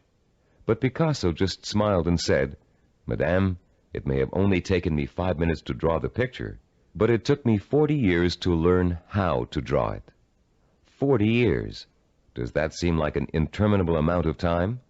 To a master artist seeking the ultimate expression of his talent, a great scientist seeking a cure for disease, or an ambitious businessman trying to turn a small company into a Fortune 500 corporation, 40 years can seem to fly by overnight. To the dedicated, self-disciplined achiever, time is nourishment for what he wants to accomplish. And that time is well spent, taking step after step in a continuous effort to achieve a specific goal. The achiever does not get sidetracked. Every day he concentrates on the micro tasks that make up his macro purpose. And each completed micro task becomes a source of pleasure and a reward in itself. Top newscaster Eric Sevareid achieved his macro purpose by actually ignoring it. Instead, he concentrated on the micro purposes that would help him accomplish his goal. Sevareid tells the story in his own words. Once when I relinquished my job and income to undertake a book of 250,000 words, I could not bear to let my mind dwell on the whole scope of the project. I would have surely abandoned what has become my deepest source of professional pride. I tried to think only of the next paragraph, not the next page, and certainly not the next chapter. Thus, for 6 months, I never did anything but set down one paragraph after another. The book wrote itself. Years ago, I took on a daily writing and broadcasting chore that has totaled now more than 2,000 scripts. Had I been asked at the time to sign a contract to write 2,000 scripts, I would have refused in despair at the enormousness of such an undertaking. But I was only asked to write one, the next one, and that is all I have ever done. You can learn to work in microtasks by following your step-by-step plan for success and concentrating only on each step at a time. But you cannot learn seasoning as if it were a skill.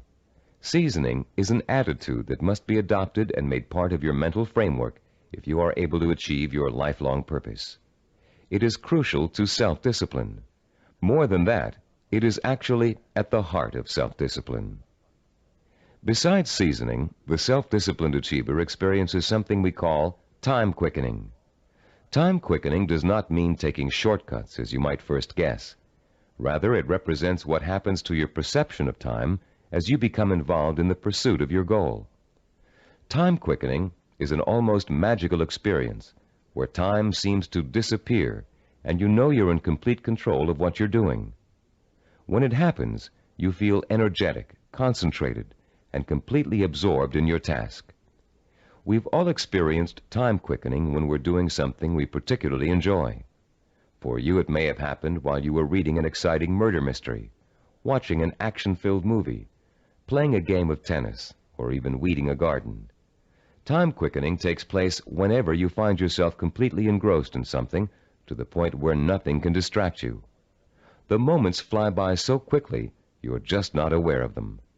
Past and future seem to disappear, leaving only you and the task you're engaged in. And after what only seems like minutes, you look up and notice in shock that a great deal of time has passed. Dreams are a reverse example of this phenomenon. Although you may often wake up feeling as if you've been dreaming a particular dream for hours, The whole thing has actually taken place in just a minute or two. The human mind has the amazing ability to alter our own perception of time. Once you learn to use this ability to your advantage, you will no longer be discouraged at the thought of having to spend so much time pursuing your goal. Scientific research has shown us how to trigger the experience of time quickening. You can actually learn to consciously create the sensation that time has stopped. You can do it by becoming single-mindedly and uninterruptedly involved in an activity for a significant period of time. Time quickening occurs when you surrender your attention and your senses to something outside of yourself. There are 6 steps you can and must take to experience the benefits of time quickening. Listen to them carefully, and then try to recreate them, first with lesser tasks that may or may not be related to your goal, then with your actual micro-purposes. First, create or find a working environment that is free of distractions and potential diversions. Second, focus on doing one task at a time and stick with it until it is completed. Third, surrender yourself to the task at hand. Work hard and work well, and don't stop working until you have finished as much or more of the task as you started out to do. Fourth, plan to work uninterruptedly for a significant span of time, several hours if possible. Fifth, don't watch the clock as you work, and don't continually compare how much you've accomplished against how much you still have to do. Sixth and last, stop working when your thinking becomes muddled due to fatigue. The first few times you try using these 6 steps, you may have a hard time following them all. But the more you practice, the easier it will get. And soon you'll notice that time seems to be flying by quicker and quicker every time you sit down to work. Time quickening makes work enjoyable and helps prevent the normal wear and tear of work on your mind and your nerves. It is the antidote to burnout and the key to maintaining a healthy emotional balance during long hours of effort. Time quickening will enable you to successfully complete the string of microtasks that over an extended period of time will take you closer and closer to the completion of your macro goal. And if your goal is years away, time quickening will make it seem to all happen so quickly that the illusion of overnight success will almost seem as if it's coming true. Using time quickening to follow a step-by-step plan for reaching a goal is one way to make that goal appear closer than it really is. But time quickening won't do you any good if you find you can't even get started on your micro-tasks. For most people, the biggest enemy of success is procrastination, postponing doing the work you know you must do in order to accomplish your ambitions.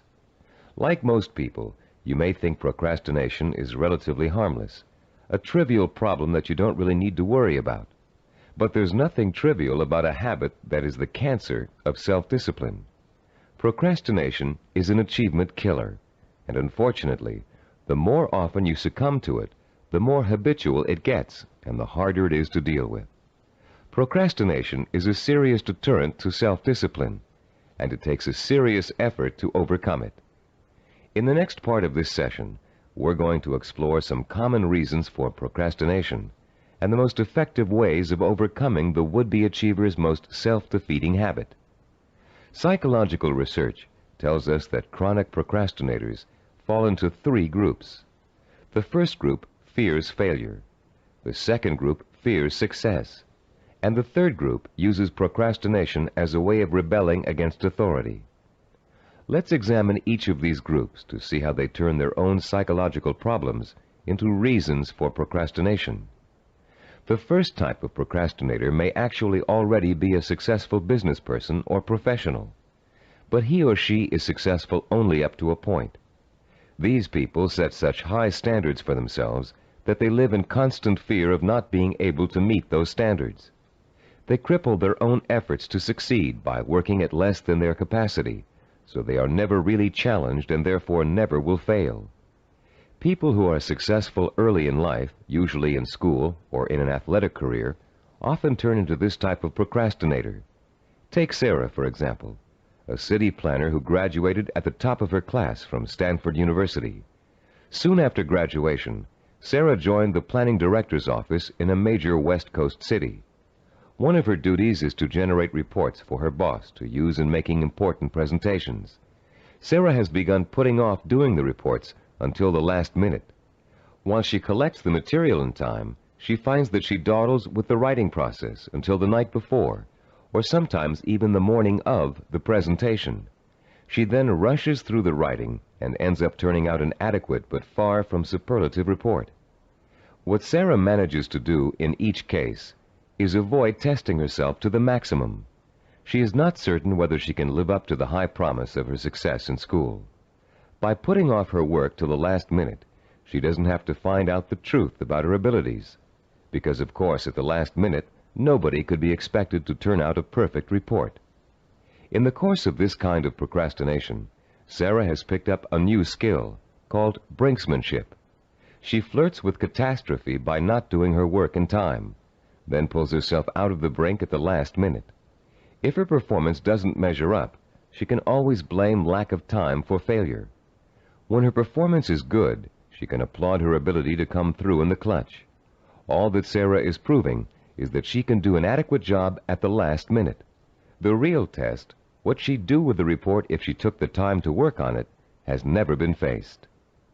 The second group of procrastinators are afraid of the very thing most people are striving for, success.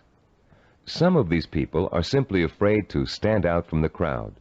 They don't want to be seen as different. Many are afraid that if they are too successful, they will outgrow marriage partners, families, or friends. These people limit their own performance, actually holding themselves back, because they fear the kind of change success may bring to their lives. The third group of procrastinators is constantly rebelling against authority. These are the people who put off doing their work because it gives them a feeling of control over their boss. Rebellious procrastinators spend their lives reacting to a fear of being controlled or dominated. Whenever something is expected of them, they react by procrastinating just to prove that they are the ones in power.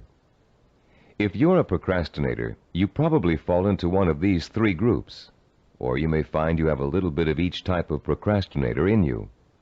Understanding the reason for your procrastination is your first step towards overcoming it. It's especially important for you to realize how self-destructive and self-defeating procrastination is. Whether you're rebelling against someone or responding to an inner fear, procrastination will eventually hurt you in everything you try to do. There are a number of techniques you can use to help overcome the habit of procrastination and replace it with energetic, efficient, inspired action. William James, the great Harvard University psychologist and philosopher, who already taught us in Session 5 the value of acting as if we are what we want to be, has a very practical solution to procrastination. James suggests, do something every day for no other reason than you would rather not do it at all. Listen again. Do something every day for no other reason than you would rather not do it at all. What James is really telling you to do is to replace the habit of procrastination with the habit of action. As soon as you catch yourself thinking, well, I won't do that now, I'll do it later, you must immediately do whatever it is you're procrastinating about. Self-disciplined achievers also use two special time management techniques to overcome the tendency to procrastinate. The first is called Swiss cheesing. The second is called unscheduling. Swiss cheesing is another term for dividing a macro purpose into a series of micro tasks. The management consultant who invented the term conceived of it as a way of poking holes in a large task to make many smaller tasks. If you have a task that will take 2 hours, Swiss cheesing it creates 8 15-minute segments, or 4 30-minute segments, or however many smaller segments you need to get the task done.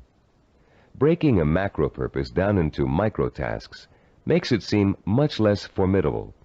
In fact, this one-step-at-a-time approach is the only way to achieve a major goal.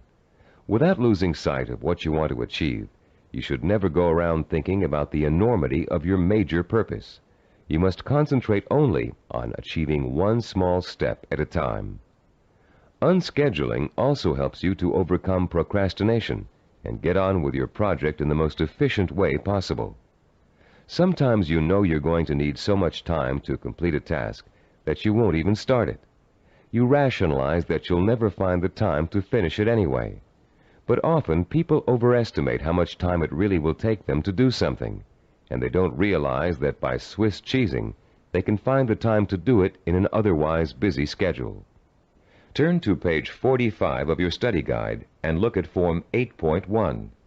You'll see a chart with the days of the week listed along the top row, and the hours in a day listed vertically along the left side. There are 7 days listed and 16 hours per day. The chart presumes that you get up at 6 o'clock in the morning and retire at 10 p.m., but you can easily change the numbers to correspond to your own daily hours. It's often a shock to look at a chart like this and realize how many hours you actually have available to you in a one-week period. Of course, many of those hours are taken up with the necessities of everyday life. Your first task in this exercise is to fill in all those hours that are occupied with travel, meals, work, meetings, regular recreational activities, and other commitments. Only fill in the time that absolutely must be devoted to activity. If you regularly watch television or read magazines for 3 hours every night, that doesn't qualify as a life necessity unless it's part of your job to do so. When you've finished, look at the boxes you haven't filled in. These represent your free time, time you have full control over and can devote to your own micro-projects.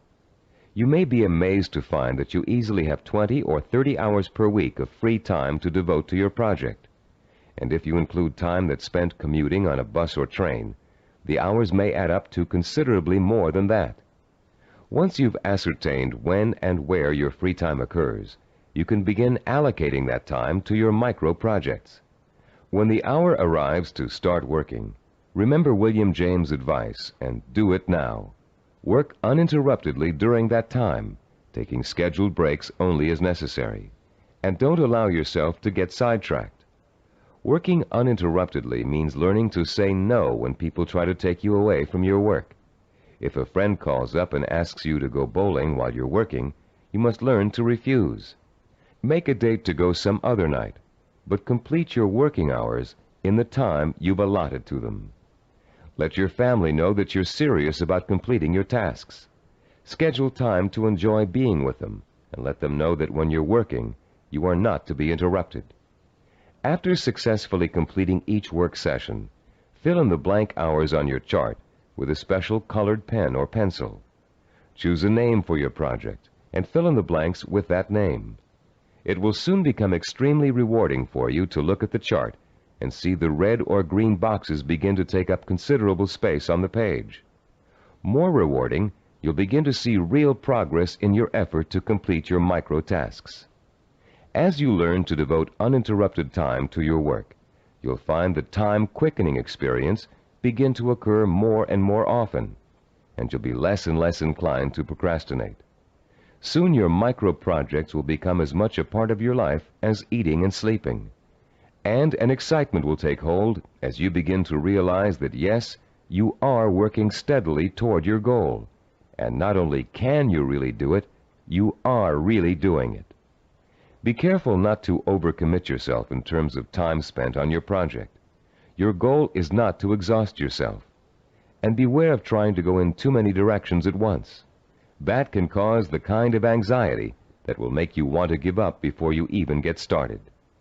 Concentrate on accomplishing one task at a time. That task will get done, and then you can start on the next, which will also get done, and so on. Keep in mind through all of this that your objective is not to punish yourself with work in every free hour you have during the week. Working towards a macro goal by accomplishing micro tasks should not be an unpleasant experience. By creating a healthy balance between work and recreation, you'll find yourself looking forward to those hours when you can devote yourself to pursuing the goal that will make life truly worthwhile for you. You'll reach a point where you wouldn't trade those hours for anything in the world. You've come a long way in this session. You've learned how to overcome the tendency to procrastinate, how to experience time quickening, and how to learn to value seasoning as inevitable in reaching any goal. We'd like to make one more suggestion to you before ending this session. Put up a sign at your desk, table, or other workspace. A sign in big, bold letters that you can see every time you look up. This sign should say, "Use time or lose time." Let it serve as a constant reminder that time marches on, whether you're working toward your goal or not. And every minute that you are devoting to your micro projects is bringing you just a little bit closer to achieving your life's ambition.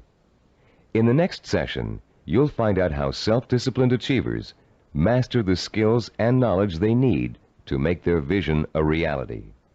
And you'll learn to broaden your own new field of knowledge by overcoming your learning blocks and harnessing your built-in powers of intelligence and discipline. In this session, we're going to talk about how you can identify and learn the knowledge and skills you need to master in order to achieve your vision and purpose. As we've repeated throughout this Neuropsychology of Self-Discipline program, any goal worth achieving takes preparation and careful, patient work. As easy as running is, as natural as it seems, you wouldn't go out today and run a marathon without months of preparation, slowly working up to 3 miles a day, then 7, then 10, then 15, gradually working toward the 26-mile goal. You would start marathon conditioning with a careful program of nutrition, stretching exercises, reading, talking to other runners, and even a doctor's checkup. You'd determine what knowledge and skills you'd need to accomplish your goal of 26 miles, and you'd accumulate the knowledge and skills step by step until your goal was achieved. The goal of this session is to help you learn how to learn. Many of us were programmed years ago with the belief that there are certain things we just cannot learn.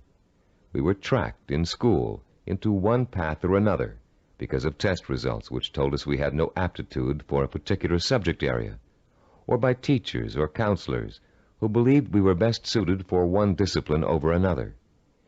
In some cases, the stereotype was as blatant as girls take home economics, boys take shop. In other cases, the grounds for tracking could have been racial or economic, or some other person's perception of our intelligence. In a now famous psychological study, new teachers in an elementary school were told that certain students in their classes were gifted and certain others were slow. In truth, there was no measurable difference in the student performance up till that time. But by the end of the following semester, the students labeled gifted were doing work above grade level, while the slow students were performing below. The only thing which had changed was the teachers' attitudes toward the children. Much of our response to learning has been based on what we've been told about our ability to learn. In this session, you'll learn how to break through the learning barrier and clear away the mental blocks that have you falsely entrapped in the belief that you can't learn certain difficult subject matter and skills. You'll learn how to learn all over again, this time recognizing that your potential is as unlimited as your imagination. You, like other self-disciplined achievers, will know how and when to acquire the essential knowledge and skills that will enable you to achieve your goals. In our research into human achievement, we found that the world's most persistent and successful people had developed a 4-step approach to learning that ensured they would successfully acquire the knowledge they need to achieve their goals. The process is a simple one. Listen carefully as we go over its basic components. First, they're able to determine what new skills and knowledge they must learn in order to achieve their goals. Second, they call into play their belief in their ability to learn. They believe they can learn any subject or skill, no matter how difficult it might be. Third, they're patient. They understand that acquiring new knowledge and skills is often a slow, step-by-step process that requires systematic trial and effort. No matter how young or how old, the learner must go through the same progression of acquiring knowledge and skills. And fourth, they develop their own effective, personalized system for learning, a simple learning formula they can apply to any subject matter to efficiently and thoroughly master goal-relevant knowledge and skills. Let's delve into each of these steps in turn to see how they can be applied to your own learning efforts. The first step of a learning program to acquire a new skill can be approached much like the planning work we dealt with in Session 7. You can design a similar flow chart with an activity box labeled Start and a box labeled Finish. The intermediate steps are, of course, other activity boxes. Activities which must take place at the same time must appear one above the other. The activities that follow each other in chronological order are listed from left to right. The activity that comes first is to the left of the activity on the right. Any research you have to do, consultations you have to make, background materials you have to accumulate, all are entered on your flowchart in the proper activity boxes. Let's assume for a moment you're just about to begin your first year of college.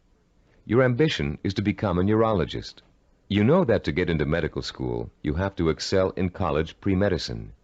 The thought of taking 4 years of math, chemistry, and biology seems pretty intimidating, and becomes even more intimidating when you realize that you have to have almost a straight A average in those subjects to be even considered for medical school admission. The intimidation would quickly go away if you could develop a 4-year visual network plan that outlines specifically what you had to learn and in what order you would have to learn it, year by year. Then, upon viewing the completed network plan, look at it and develop the deep inner belief that you have it in yourself to master each of the subject matter areas. Let's work through a visual network plan for successfully completing college pre-med. Granted, most of you listening to this program won't want to become medical doctors, but this example is applicable to any situation in which new knowledge and skills must be learned. Turn to Diagram 9.1 on pages 48 and 49 of your study guide. I'll pause a few moments while you find Diagram 9.1.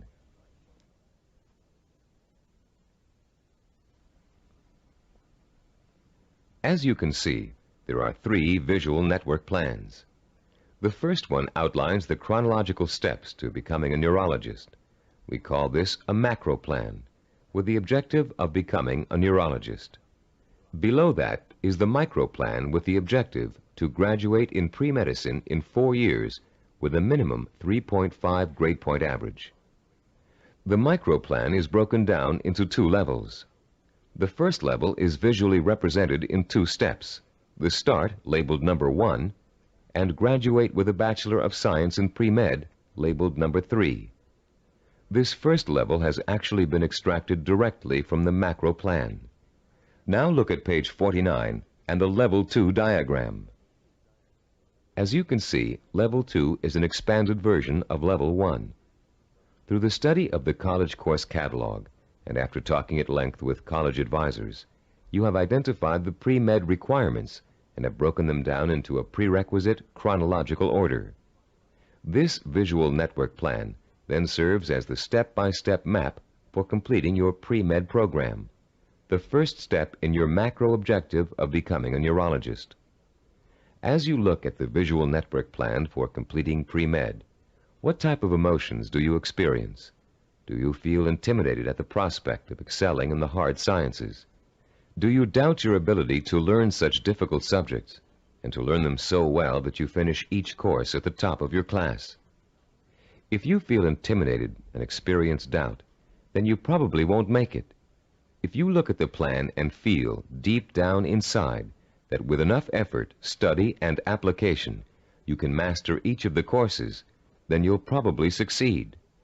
The difference, you see, is really not in ability or intelligence.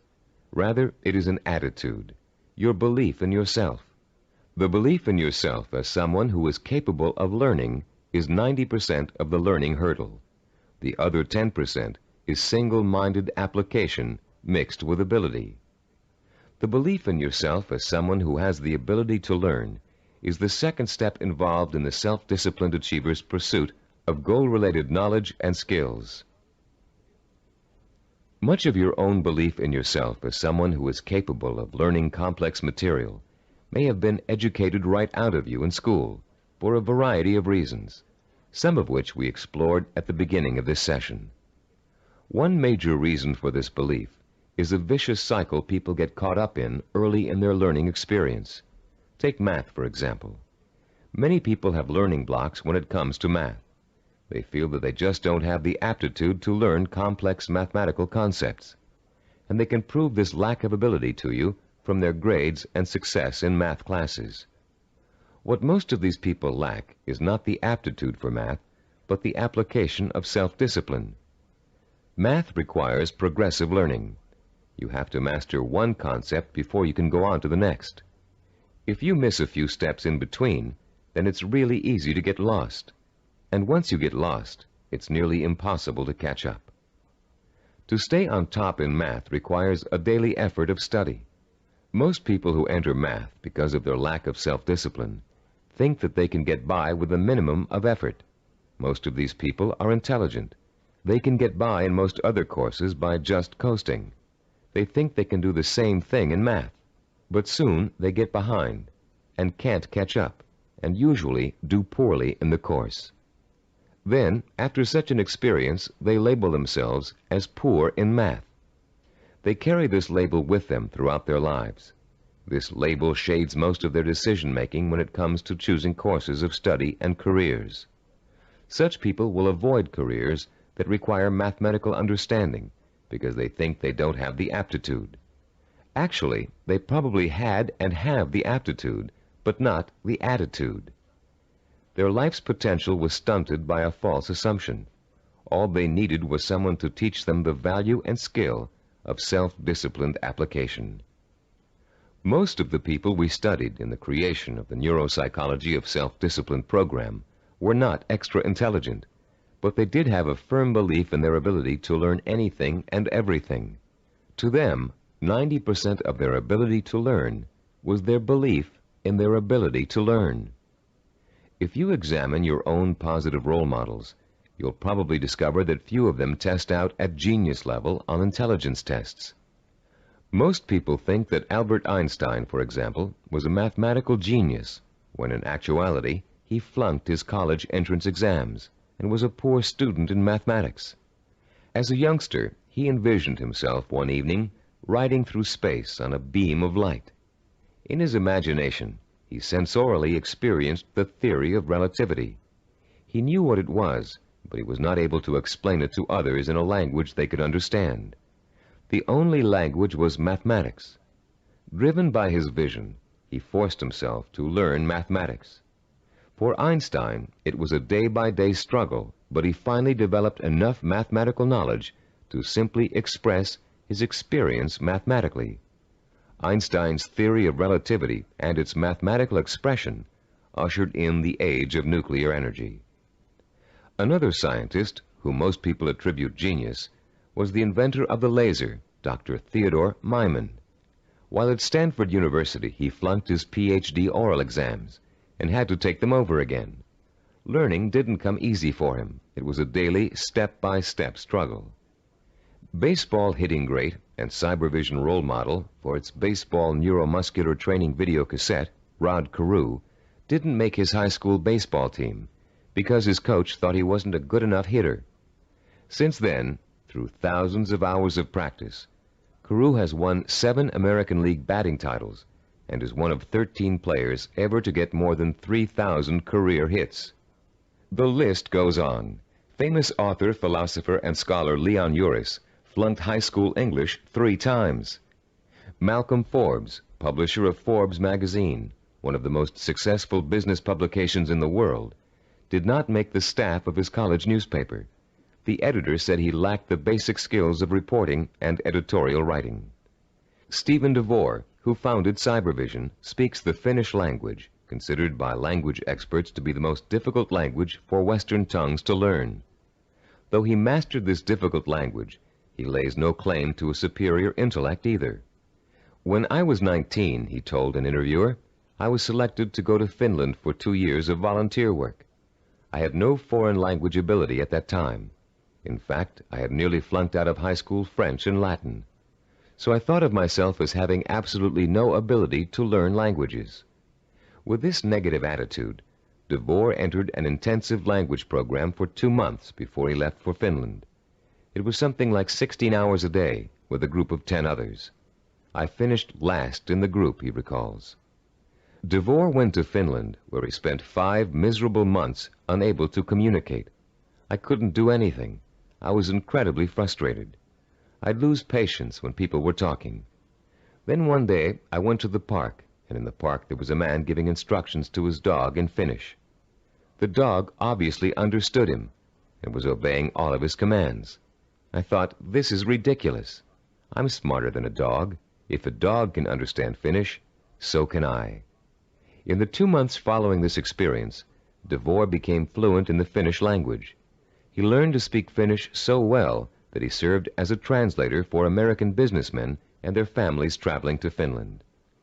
Buoyed by the accomplishment of learning Finnish, Devore returned home after 2 years and went back to college, where before he had been a lackluster C student because he was convinced he couldn't learn. He received straight A's and academic scholarships for the rest of his college and graduate school years. Which proves another point about learning, success, and attitude. Once you have successfully learned a subject or skill, it bolsters your confidence in your ability to learn other skills. Once you've proven to yourself that a negative concept you had was wrong, you begin to realize that all of your negative concepts may be wrong. What you couldn't do in the past, you can now do. You can do it because finally you believe you can do it. Breaking the cycle of a negative attitude may not be easy, but once you do, you'll be far less inclined to get back into the cycle. That's why small steps and small accomplishments are so important in pursuing a macro goal. You may look at a map for becoming a neurologist and say, I'll never get through all those math courses. But if you get 1 A in algebra, you'll realize that you can. Another way of expressing this is that success in learning begets more success. Once you have successfully learned a subject or skill, it bolsters your confidence in your ability to learn other skills. Your past, in which you may have been labeled or labeled yourself as a non-learner, is precisely that, your past. It is not your present. It has little relation to what you are capable of accomplishing now. What has happened to many of us is that we have been conditioned into a negative feedback loop where learning is concerned. The step-by-step accumulation of new skills is the way to break this loop and replace it with a much more positive cycle. Which brings us to the 3rd step in the learning process, the attitude and value that learning takes time and patience. Most of us, at the time we are exposed to our greatest concentration of education, haven't developed the necessary self-discipline skills to be able to take advantage of it. And why should we? We were only children. Excellence, as we've been learning in this neuropsychology of self-discipline program, is based on seasoned learning. Skills like medicine, mathematics, chemistry, dance, law, music, pottery, writing, languages, architecture, masonry, carpentry, the list is endless. All require seasoning, the accumulation of knowledge over time. The perseverance to stick with a task over a long period of time, sometimes decades. The ability to find pleasure in the accomplishment of steps toward a goal, rather than seeking the instantly gratifying quick fix. All these are the hallmarks of the self-disciplined. A wise philosopher, in speaking of the seasoning of a learner, once said, "There are very few human beings who receive knowledge complete and staggering by instant illumination. Most of us acquire it fragment by fragment, on a small scale, by successive developments, cellularly, like a laborious mosaic." One other myth about the acquisition of knowledge has it that you can get too old to learn. This bit of fallacious thinking has been handed down in the aphorism that you can't teach old dogs new tricks. It's worth laying to rest. A classic incident from the life of the great poet Longfellow illustrates the relationship between age and learning.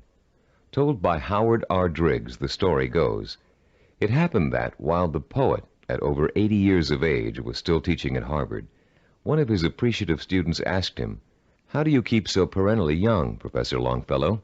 We never get tired of your classes. You always have something new and interesting to give." "I've never had that question put to me before," returned the poet. Then, looking out of the window, he said, "You see those 2 apple trees in the yard? Do you observe any difference between the blossoms on the older tree and those on the younger one?" "No," replied the student, "they look just alike to me." "How do you account for the fact that the old apple tree flowers out as beautifully as does the young one?" persisted the teacher. "Let me tell you the secret.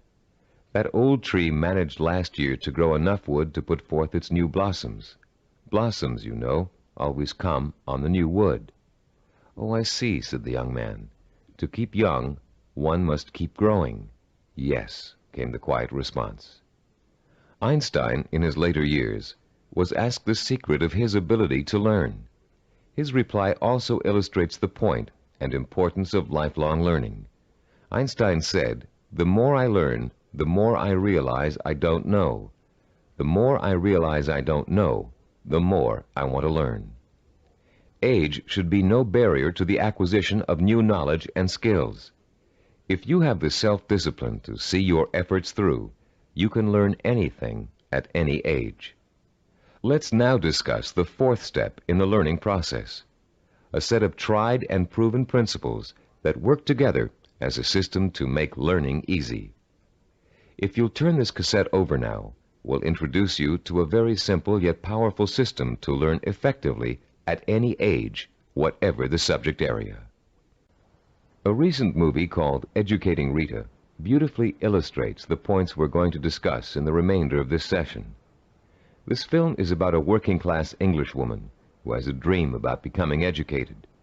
The film tells the story of a personal odyssey as she pursues her vision, her dream, in the face of incredible obstacles. She faces at one point or another during the story conflicts with work, with transportation, with her parents, with schedules, with her mentor's desire and ability to teach, with the disdain of other more educated students, and with a husband who wants her to stay home and make babies, not thesis. Through it all, she perseveres, driven by the dream of herself as an educated woman, a woman who can discuss important issues, who can commune with the great thinkers and writers who make up such a rich part of her English heritage. She burns with the fire of her vision, a vision rich in dignity and strength. It's a vision she can hear, smell, taste, touch, and see. The actress, Julie Waters, expresses her character's struggle to change, to improve, to better herself, with such credibility that you can see the woman, Rita, change before your very eyes. There was nothing abstract about Rita's quest for education. Each book she read, each class she took, each time she met with her advisor or participated in a class discussion, was a visible step toward the completion of her goal. It was extraordinarily obvious how closely her vision and her process of learning were interconnected. Sometimes that connection is less obvious. So that's what the remainder of this session will speak to: how to recognize the connection between learning and the successful achievement of your goals. Learning is not simply the rote memorization of useless facts, or even useful facts. Of course, we're all aware that in 1492, Columbus sailed the ocean blue. But what does that have to do with our vision? The same lack of relationship to vision is often true with our attempts to understand abstract principles, as in mathematics, chemistry, or physics. They are very difficult to learn and use if we cannot see the direct applications to our everyday lives, to the pursuit of our purpose and vision. We ask ourselves, how is this going to help me in achieving my vision? Cybervision founder Steve DeVore recalls signing up for a course in statistics when he was attending graduate school.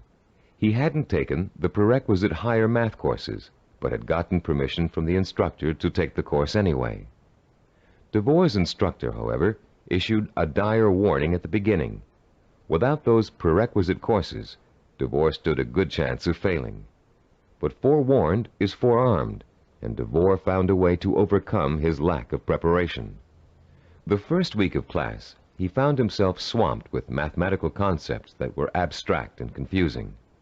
The only way I could make sense out of what was going on, he says, was to take each abstract principle and make it concrete.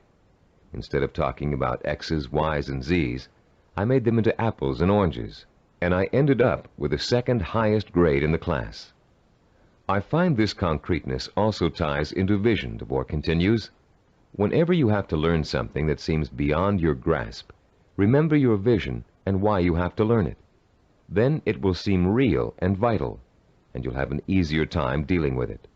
Whatever you have to learn, no matter how abstract or detailed the information, if it's necessary for your vision, then you can embody that information with your vision. Then it becomes something real and vital. You can put a handle on it. You have a reference for it. You've been learning the importance of vision all throughout this program.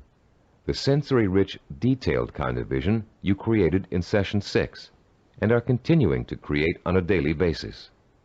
Making those visions concrete, you'll recall, sometimes even involved putting clippings or photographs of a desired goal upon the wall. This kind of work to strengthen vision is also at the heart of learning. As I promised earlier, I'm about to introduce you to a powerfully effective, easy-to-learn method of learning that will carry you through the rest of your life. This four-part learning system is the application of certain principles that reveal themselves in the course of our research with self-disciplined achievers. Learning and applying these principles will enable you to approach any subject matter with confidence and thoroughly learn the material no matter how difficult it might be. We call this system mega-learning. We use the word mega to connote power. The power to achieve you acquire through the acquisition and application of knowledge. Let me quickly preview each of the 4 steps and then look at the process in greater detail. First, recognize the need to learn a principle. Second, relate the principle to your personal vision or goal. Third, internalize the principle by relating it to your own experience. And fourth, apply the principle in action. Let's examine each of these 4 steps in turn. First, recognize your need to learn new information and skills. You cannot reach your goal without getting an education first. This doesn't necessarily mean attending school. It means identifying the key skills and competencies that you must master if you are successfully going to reach your goal. Ask yourself, will I achieve my goal without this knowledge or skill? If your answer is no, then you have a strong motivation for learning. Your learning is now crucial, for without it, your road to achievement is blocked. Learning is a lot easier if you have a specific reason to learn. Once you recognize that you have a need to learn, you've taken the first step toward achieving your goal. Step 2 is simply asking yourself, how can I use this? How will it help me fulfill my vision? Imagine yourself achieving your goal and using the new knowledge and skills you are about to learn. See how each skill and bit of knowledge applies directly to your future success, no matter how unrelated or trivial it might seem to be in the beginning. This process is akin to putting a jigsaw puzzle together. You have a picture of what you want to achieve on the jigsaw box. Inside the box are hundreds of related but unrelated pieces of the puzzle. You put 2 pieces together. You pick up a 3rd piece. You toy with it, mentally turning it over, looking at its edges, its contours, its unique characteristics, looking at the ways it might fit into the whole picture. Then comes the aha moment. You see exactly where the new piece of puzzle fits, how the contours of the piece are shaped to fit the pieces already in place. And as you place the piece in the puzzle, you get an idea of what the larger picture will look like. Perhaps you refer back to the picture on the jigsaw box, which is analogous to the mental picture you have of the goal for which you're striving. The very act of studying the information and putting it in its proper place helps you bring the picture on the box to life. The 3rd step in our learning process is internalizing the principle by relating it to your own experience.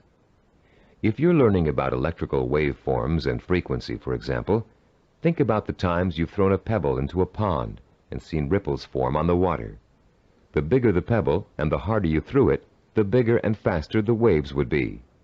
In Newtonian physics, you can easily understand the law that states, for every action there is an equal and opposite reaction, by remembering how you stand up from a sitting position.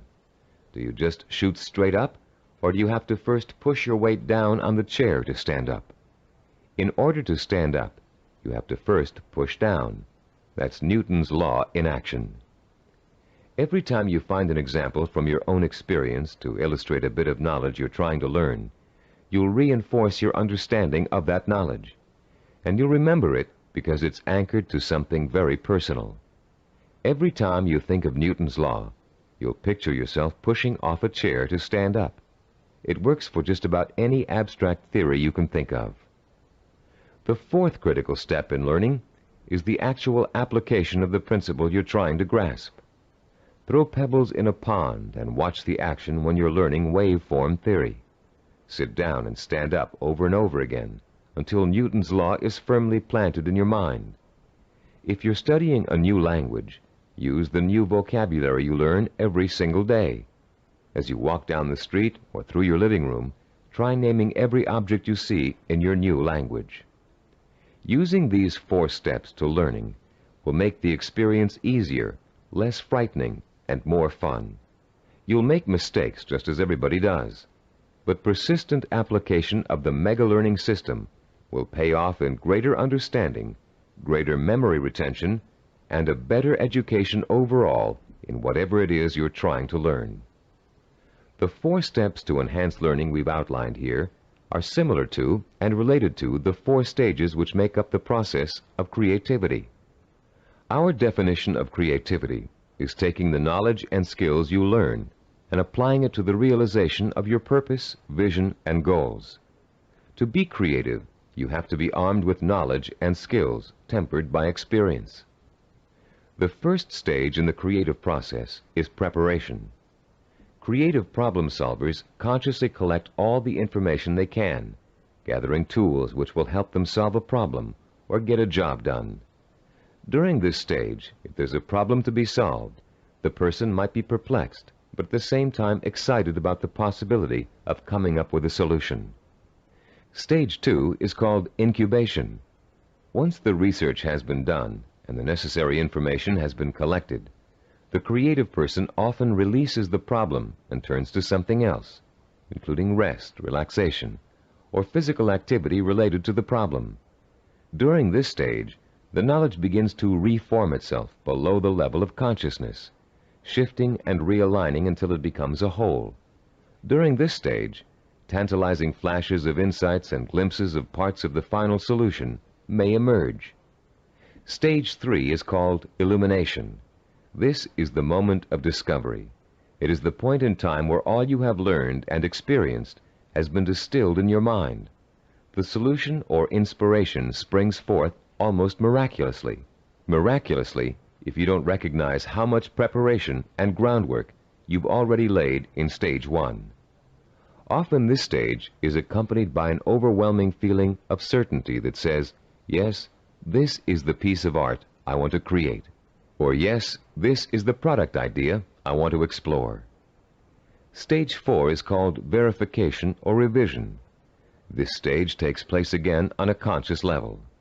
The details of an experimental process, if you are a scientist, must be worked out. If you're an artist, you must decide whether this picture will be painted in watercolor or oil.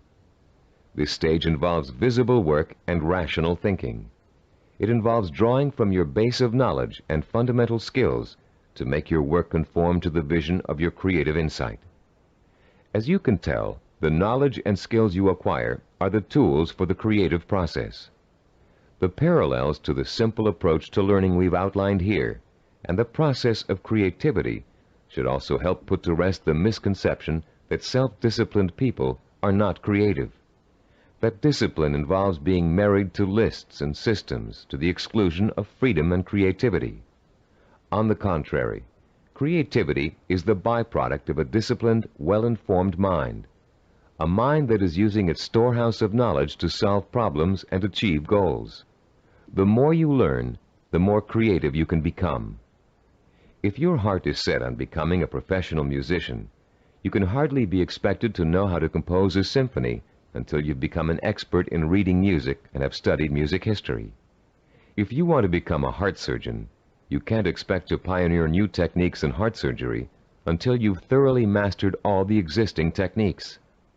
If you want to start a business, you must first study how other businesses are run, and then make your own decisions about how your company will work.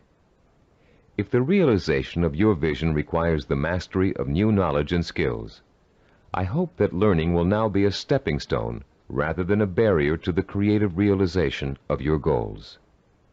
In our next and last session, you'll learn how to develop the twin pillars of the self-disciplined character, persistence and perseverance. And you'll be well equipped to begin your long and fruitful journey towards the goal you've chosen as your most important ambition. I'd like to begin this final session with two true stories that illustrate the value of persistence and perseverance in any of life's endeavors. The first story is about a mountain climber named Don Bennett. After successfully scaling 14,000-foot Mount Rainier, one of the highest mountains and most difficult climbs in the United States, Don Bennett was interviewed about the experience by a local reporter. "How did you do it?" the reporter wanted to know. "How did you keep going for 14,000 feet and not giving up?" Bennett thought for a moment before answering. Then he spoke slowly, trying to get the reporter to understand the mental process that led him to the peak of that mountain. "Starting months before the climb," Bennett said, "I created a vision of myself at the top of the mountain. That vision was so real that I could actually feel the cold wind blowing in my face, and I could see the spectacular mountains and valleys all around me. I saw and felt this vision 100 times a day. It inspired me. It motivated me. It kindled my determination to see the climb through to the end. During the climb itself," he continued, "I drew upon my vision for inspiration. When the going got tough, I saw myself at the top of that mountain just as clear as could be. And then finally, I reached my goal and my vision became a reality." The reporter was impatient with Bennett's explanation. Yeah, he said, "I've heard all that vision stuff before. But that doesn't explain how you did it. You're an amputee. How did a one-legged man climb a 14,000-foot mountain?" Don Bennett looked the reporter straight in the eye and said quietly, "One hop at a time. My vision became a reality, one hop at a time." Our second true story takes place during the last few weeks of World War II. Don McCall was a seaman on the Navy ship Indianapolis, which at the time was cruising the Philippine Sea. Suddenly, the ship was struck by Japanese torpedoes, and immediately it began to sink. McCall was asleep below decks when the first torpedo hit. He instinctively grabbed his life jacket and made his way up to the deck as the ship began to roll over. As he launched himself into the churning sea, the ship sank, taking 300 men with her. Another 900 or so had been pitched into the water. "I made up my mind that I was in big trouble," McCall told an interviewer, "and I also made up my mind that I would do whatever I had to do, no matter how painful, to survive." The first thing McCall did was to move away from the other survivors and float alone. He knew about the dangers of mass panic, especially if there was a shark attack, and he knew he'd stand a better chance if he stayed away from the other men. McCall also protected himself from exposure in the blistering sun by keeping a life jacket over his head. He kept a hose on his person so he could retreat underwater in case of a Japanese attack. And most important, he kept in mind the lesson he had learned about the danger of drinking seawater, no matter how thirsty he got. For days, McCall watched men succumbing to mass panic and hallucination. He watched them being torn apart by sharks, while he escaped attack by remaining perfectly still. He watched them drinking seawater and dying of dehydration, while he swallowed his own desire to drink. He watched them dying all around him, while he remained alive. 4 days later, a Navy patrol boat plucked an exhausted 90-pound McCall out of the sea. He had survived 4 days without food or drink in the blistering sun, in shark-infested waters.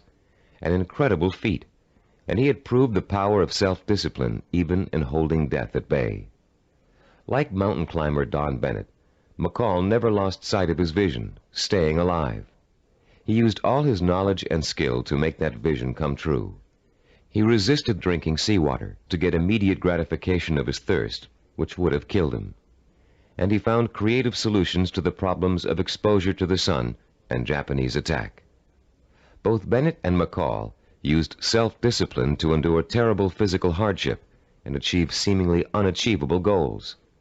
Your own goal may not seem as urgent as theirs, but the principle of achieving it remains the same. Through vision, commitment, patience, and creative application of knowledge and skill, you can see your goal through to the end.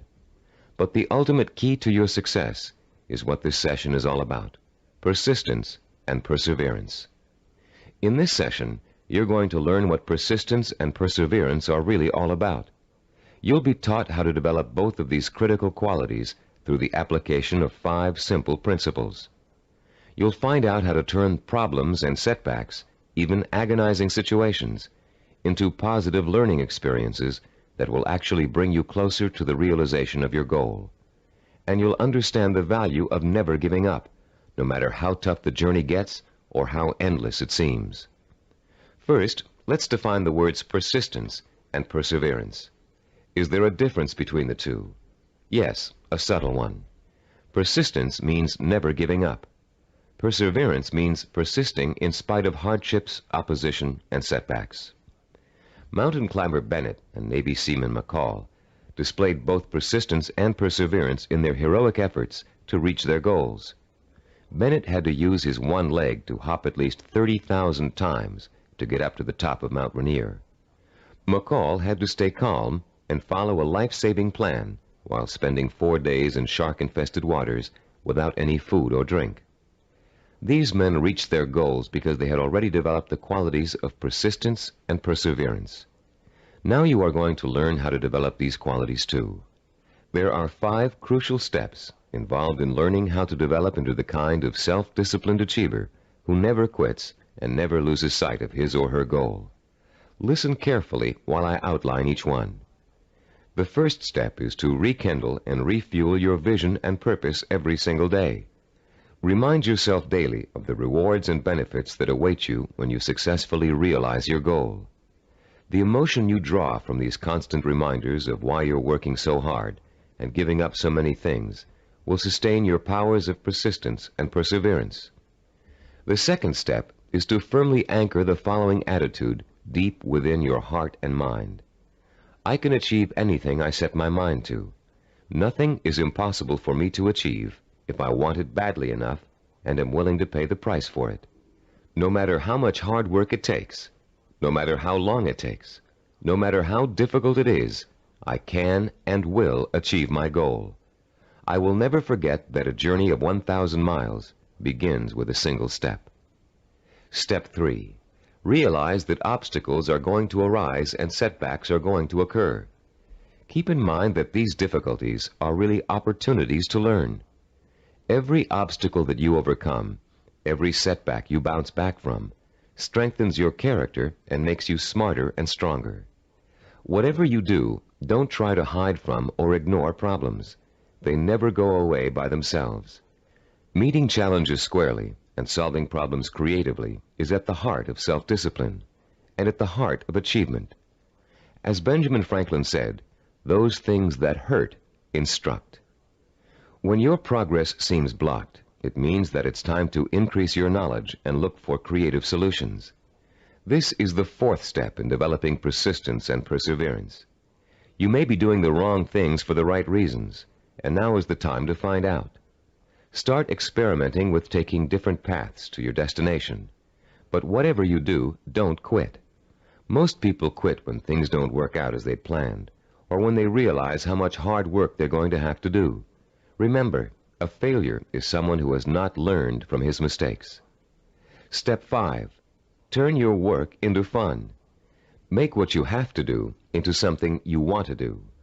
Working towards a lifelong goal shouldn't feel like a sacrifice, because that goal is what you want more than anything in the world.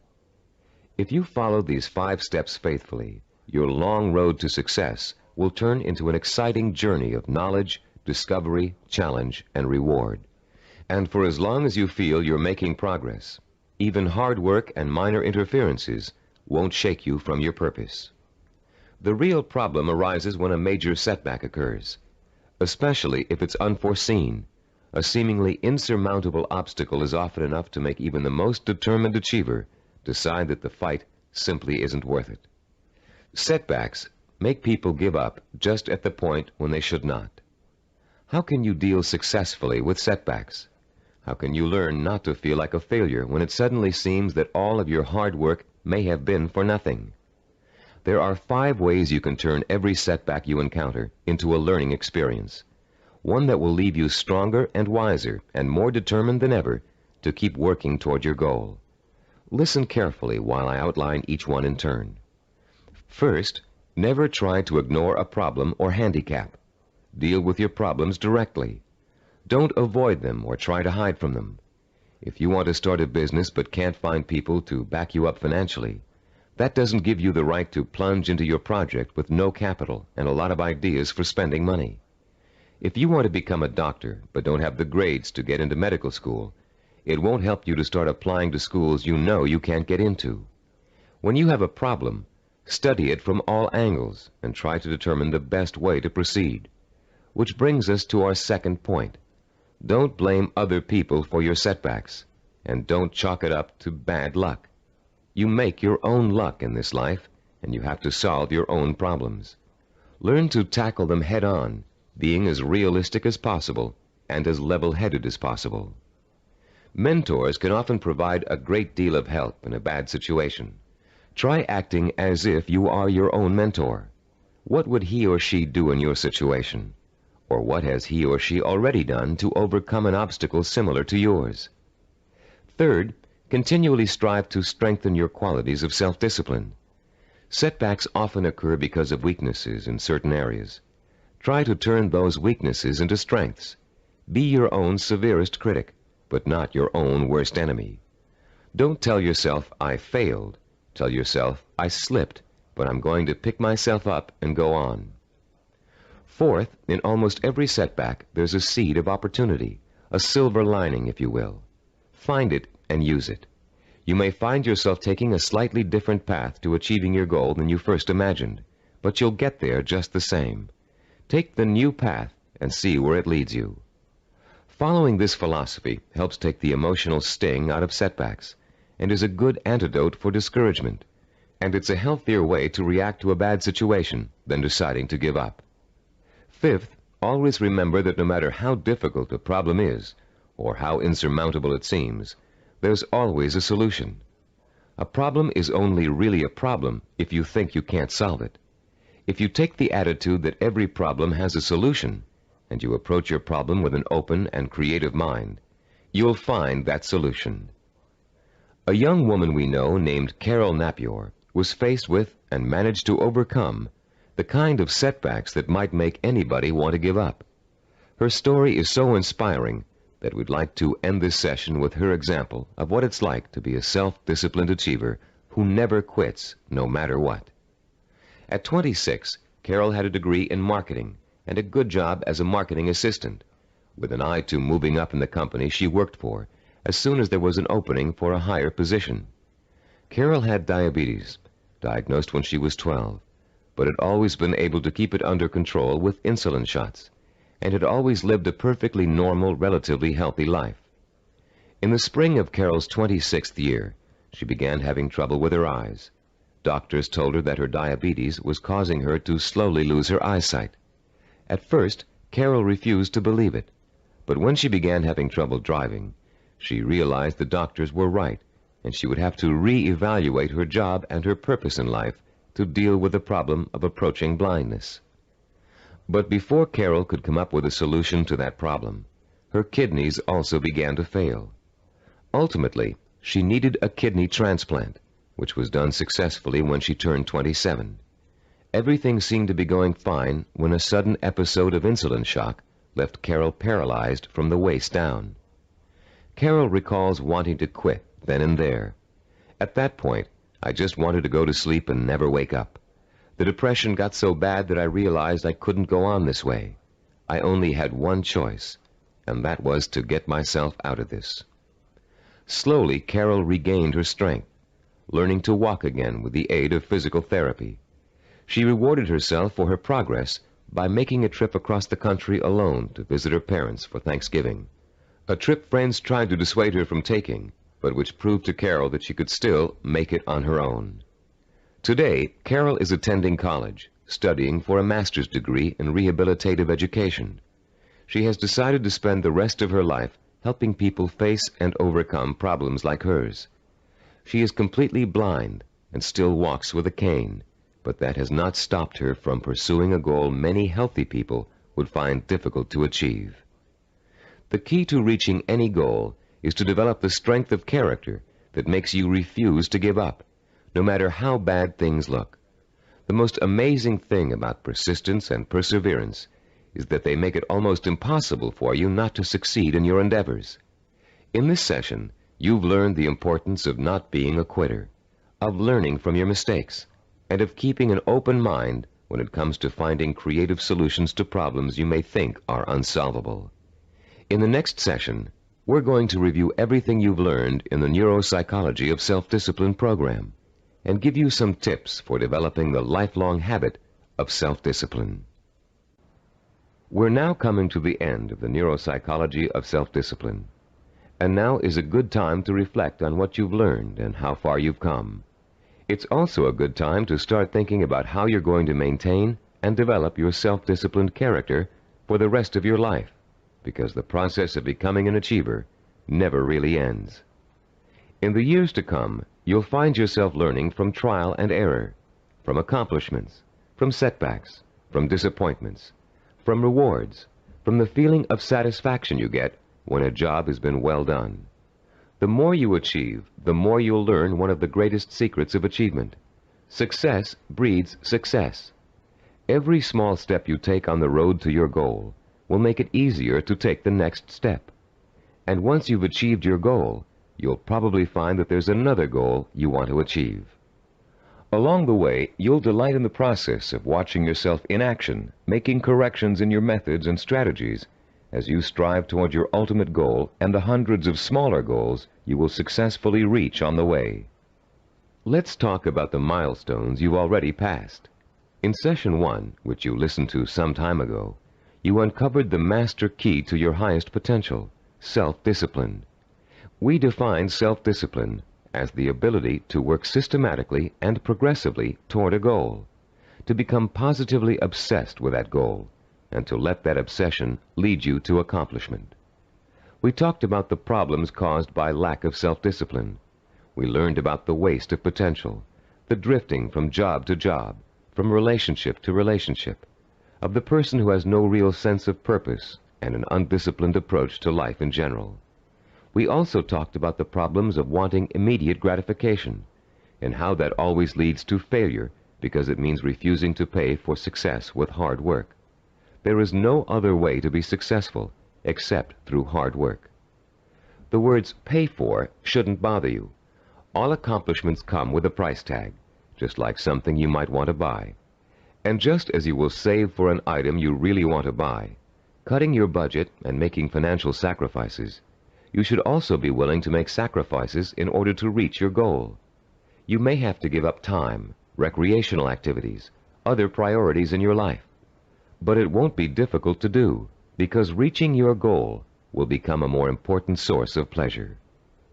In Session 2, you were introduced to the 10 characteristics of the self-disciplined achiever. These characteristics served as a model against which you could compare your own strengths and weaknesses. Let's review them quickly now, to refresh your memory and see how far you've come in absorbing the principles of this program. First, self-disciplined achievers have a strong sense of purpose. They have a cause or direction to which they have chosen to dedicate their lives. This cause gives them meaning in their lives and a reason to exist. Second, the self-disciplined seek out positive role models, called mentors, to teach them how to best approach their goal and overcome setbacks and obstacles along the way. Third, self-disciplined achievers use sensory images to provoke the kind of emotion that keeps them working toward their goal for as long as it takes to achieve it. Fourth, those possessing an iron will dwell on the fulfillment of their vision rather than on fear and failure. They have a positive attitude toward themselves and their goal and refuse to let setbacks get them down. Fifth, the self-disciplined achiever has a deep-rooted belief in his or her ability to achieve. This "I know I can do it" attitude is nurtured by their study of mentors and their realization that the only thing that stands between themselves and their goals is hard work and self-discipline. Sixth, self-disciplined achievers have the ability to plan and organize. They know that a goal can never successfully be reached in a haphazard way. They understand that they must map out a blueprint for success if they are ever to realize their highest ambitions. Seventh, they know how and when to acquire the essential knowledge and skills they need to achieve their goals. This comes from the planning and organization work they did earlier. Eighth, self-disciplined achievers have patience. They understand the concept of seasoning and its importance in reaching any goal. Time does not frighten them. Ninth, people who achieve their goals do so through persistence and perseverance. They are stubborn in their efforts to achieve, and they never give up. 10th, self-disciplined achievers have a mature attitude toward pleasure. Rather than seeking any diversion that will temporarily make them feel better, they take the most pleasure in doing the work that will help them achieve their goal. How many of these 10 characteristics did you remember? We suggest you play Session 2 over and over again until you can recall every one of them without prompting. Making these qualities a part of your own personality is what acquiring self-discipline is all about. And the more you listen to them, the more you think about them, the more they will become a part of your own life. In Session 3, we delved deeply into the scientific basis for this program. You learned how the key to success is developing the kind of constant internal motivation that keeps you on course through problems and setbacks, through temporary boredom or fatigue, through periods of doubt or discouragement. And you found out why other motivational programs fail to give you the sustenance you need to pursue your goal for weeks, months, or years. You learned about Dr. Carl Pribram's research into images of achievement and the critical role they play in motivating people to be successful. Dr. Pribram's discovery of the power of sensory-rich images to provoke the drive of motivation made the creation of this unique program possible. In Session 4, we discussed the power of purpose. Here you learn to focus your energy like a laser beam on what you want to accomplish. You learned how your macro or major purpose really could be broken down into a series of micro or minor achievements. You heard examples of how well-known achievers tackled major goals by turning them into step-by-step plans for success that they could deal with one at a time. In the same session, you participated in a fascinating exercise that lets you pinpoint, perhaps for the first time, what your most important goal in life really is. You then used that goal to create a statement of purpose that would stand as a beacon in your quest for achievement. In Session 5, we talked about mentors and role models. You learned about the process of modeling, the basis for human learning. We talked about how models are both a blueprint and an inspiration for our own activity and our own growth. You learned how models help shorten the trial and error process we must all go through before chalking up an accomplishment. You also learned how to choose a role model and how to turn that model into an inspirational but not awe-inspiring figure. You learned the value of realizing that your role model has faults and weaknesses just as you do, but has succeeded in spite of them. In Session 6, you learned how to translate your purpose into sensory images that would fuel your inner fire of determination and ambition. And you learned how to daily reinforce your mental images of achievement, to make them a permanent part of your body and mind. In Session 7, you were introduced to visual network planning. This planning system applies to any endeavor from making a movie to making a run for the presidency. The system works by breaking down what you want to accomplish into logical building blocks. It helps you keep track of your achievements over a long period of time and is a reward in itself for work well done. In the same session, you learned to become a storyteller. The story was that of your own success.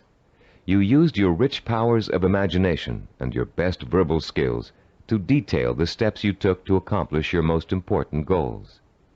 In Session 8, you learned about the self-disciplined achiever's attitude toward time. You learned how achievers value patience, how they oppose the kind of quick-fix mentality that leads to general dissatisfaction with life, and how they use single-minded hard work to experience time quickening, a sensation that time is passing much more rapidly than it really is. You also learned about the problem of procrastination, its psychological causes, and the ways in which you can overcome it.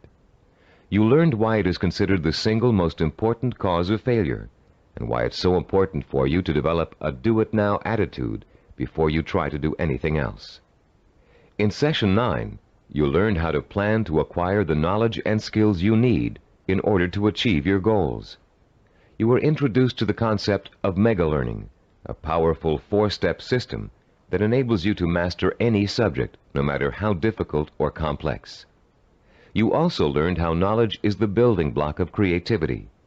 You were introduced to a 4-step process that lets you creatively channel your knowledge toward the kind of action that will help you achieve your goals.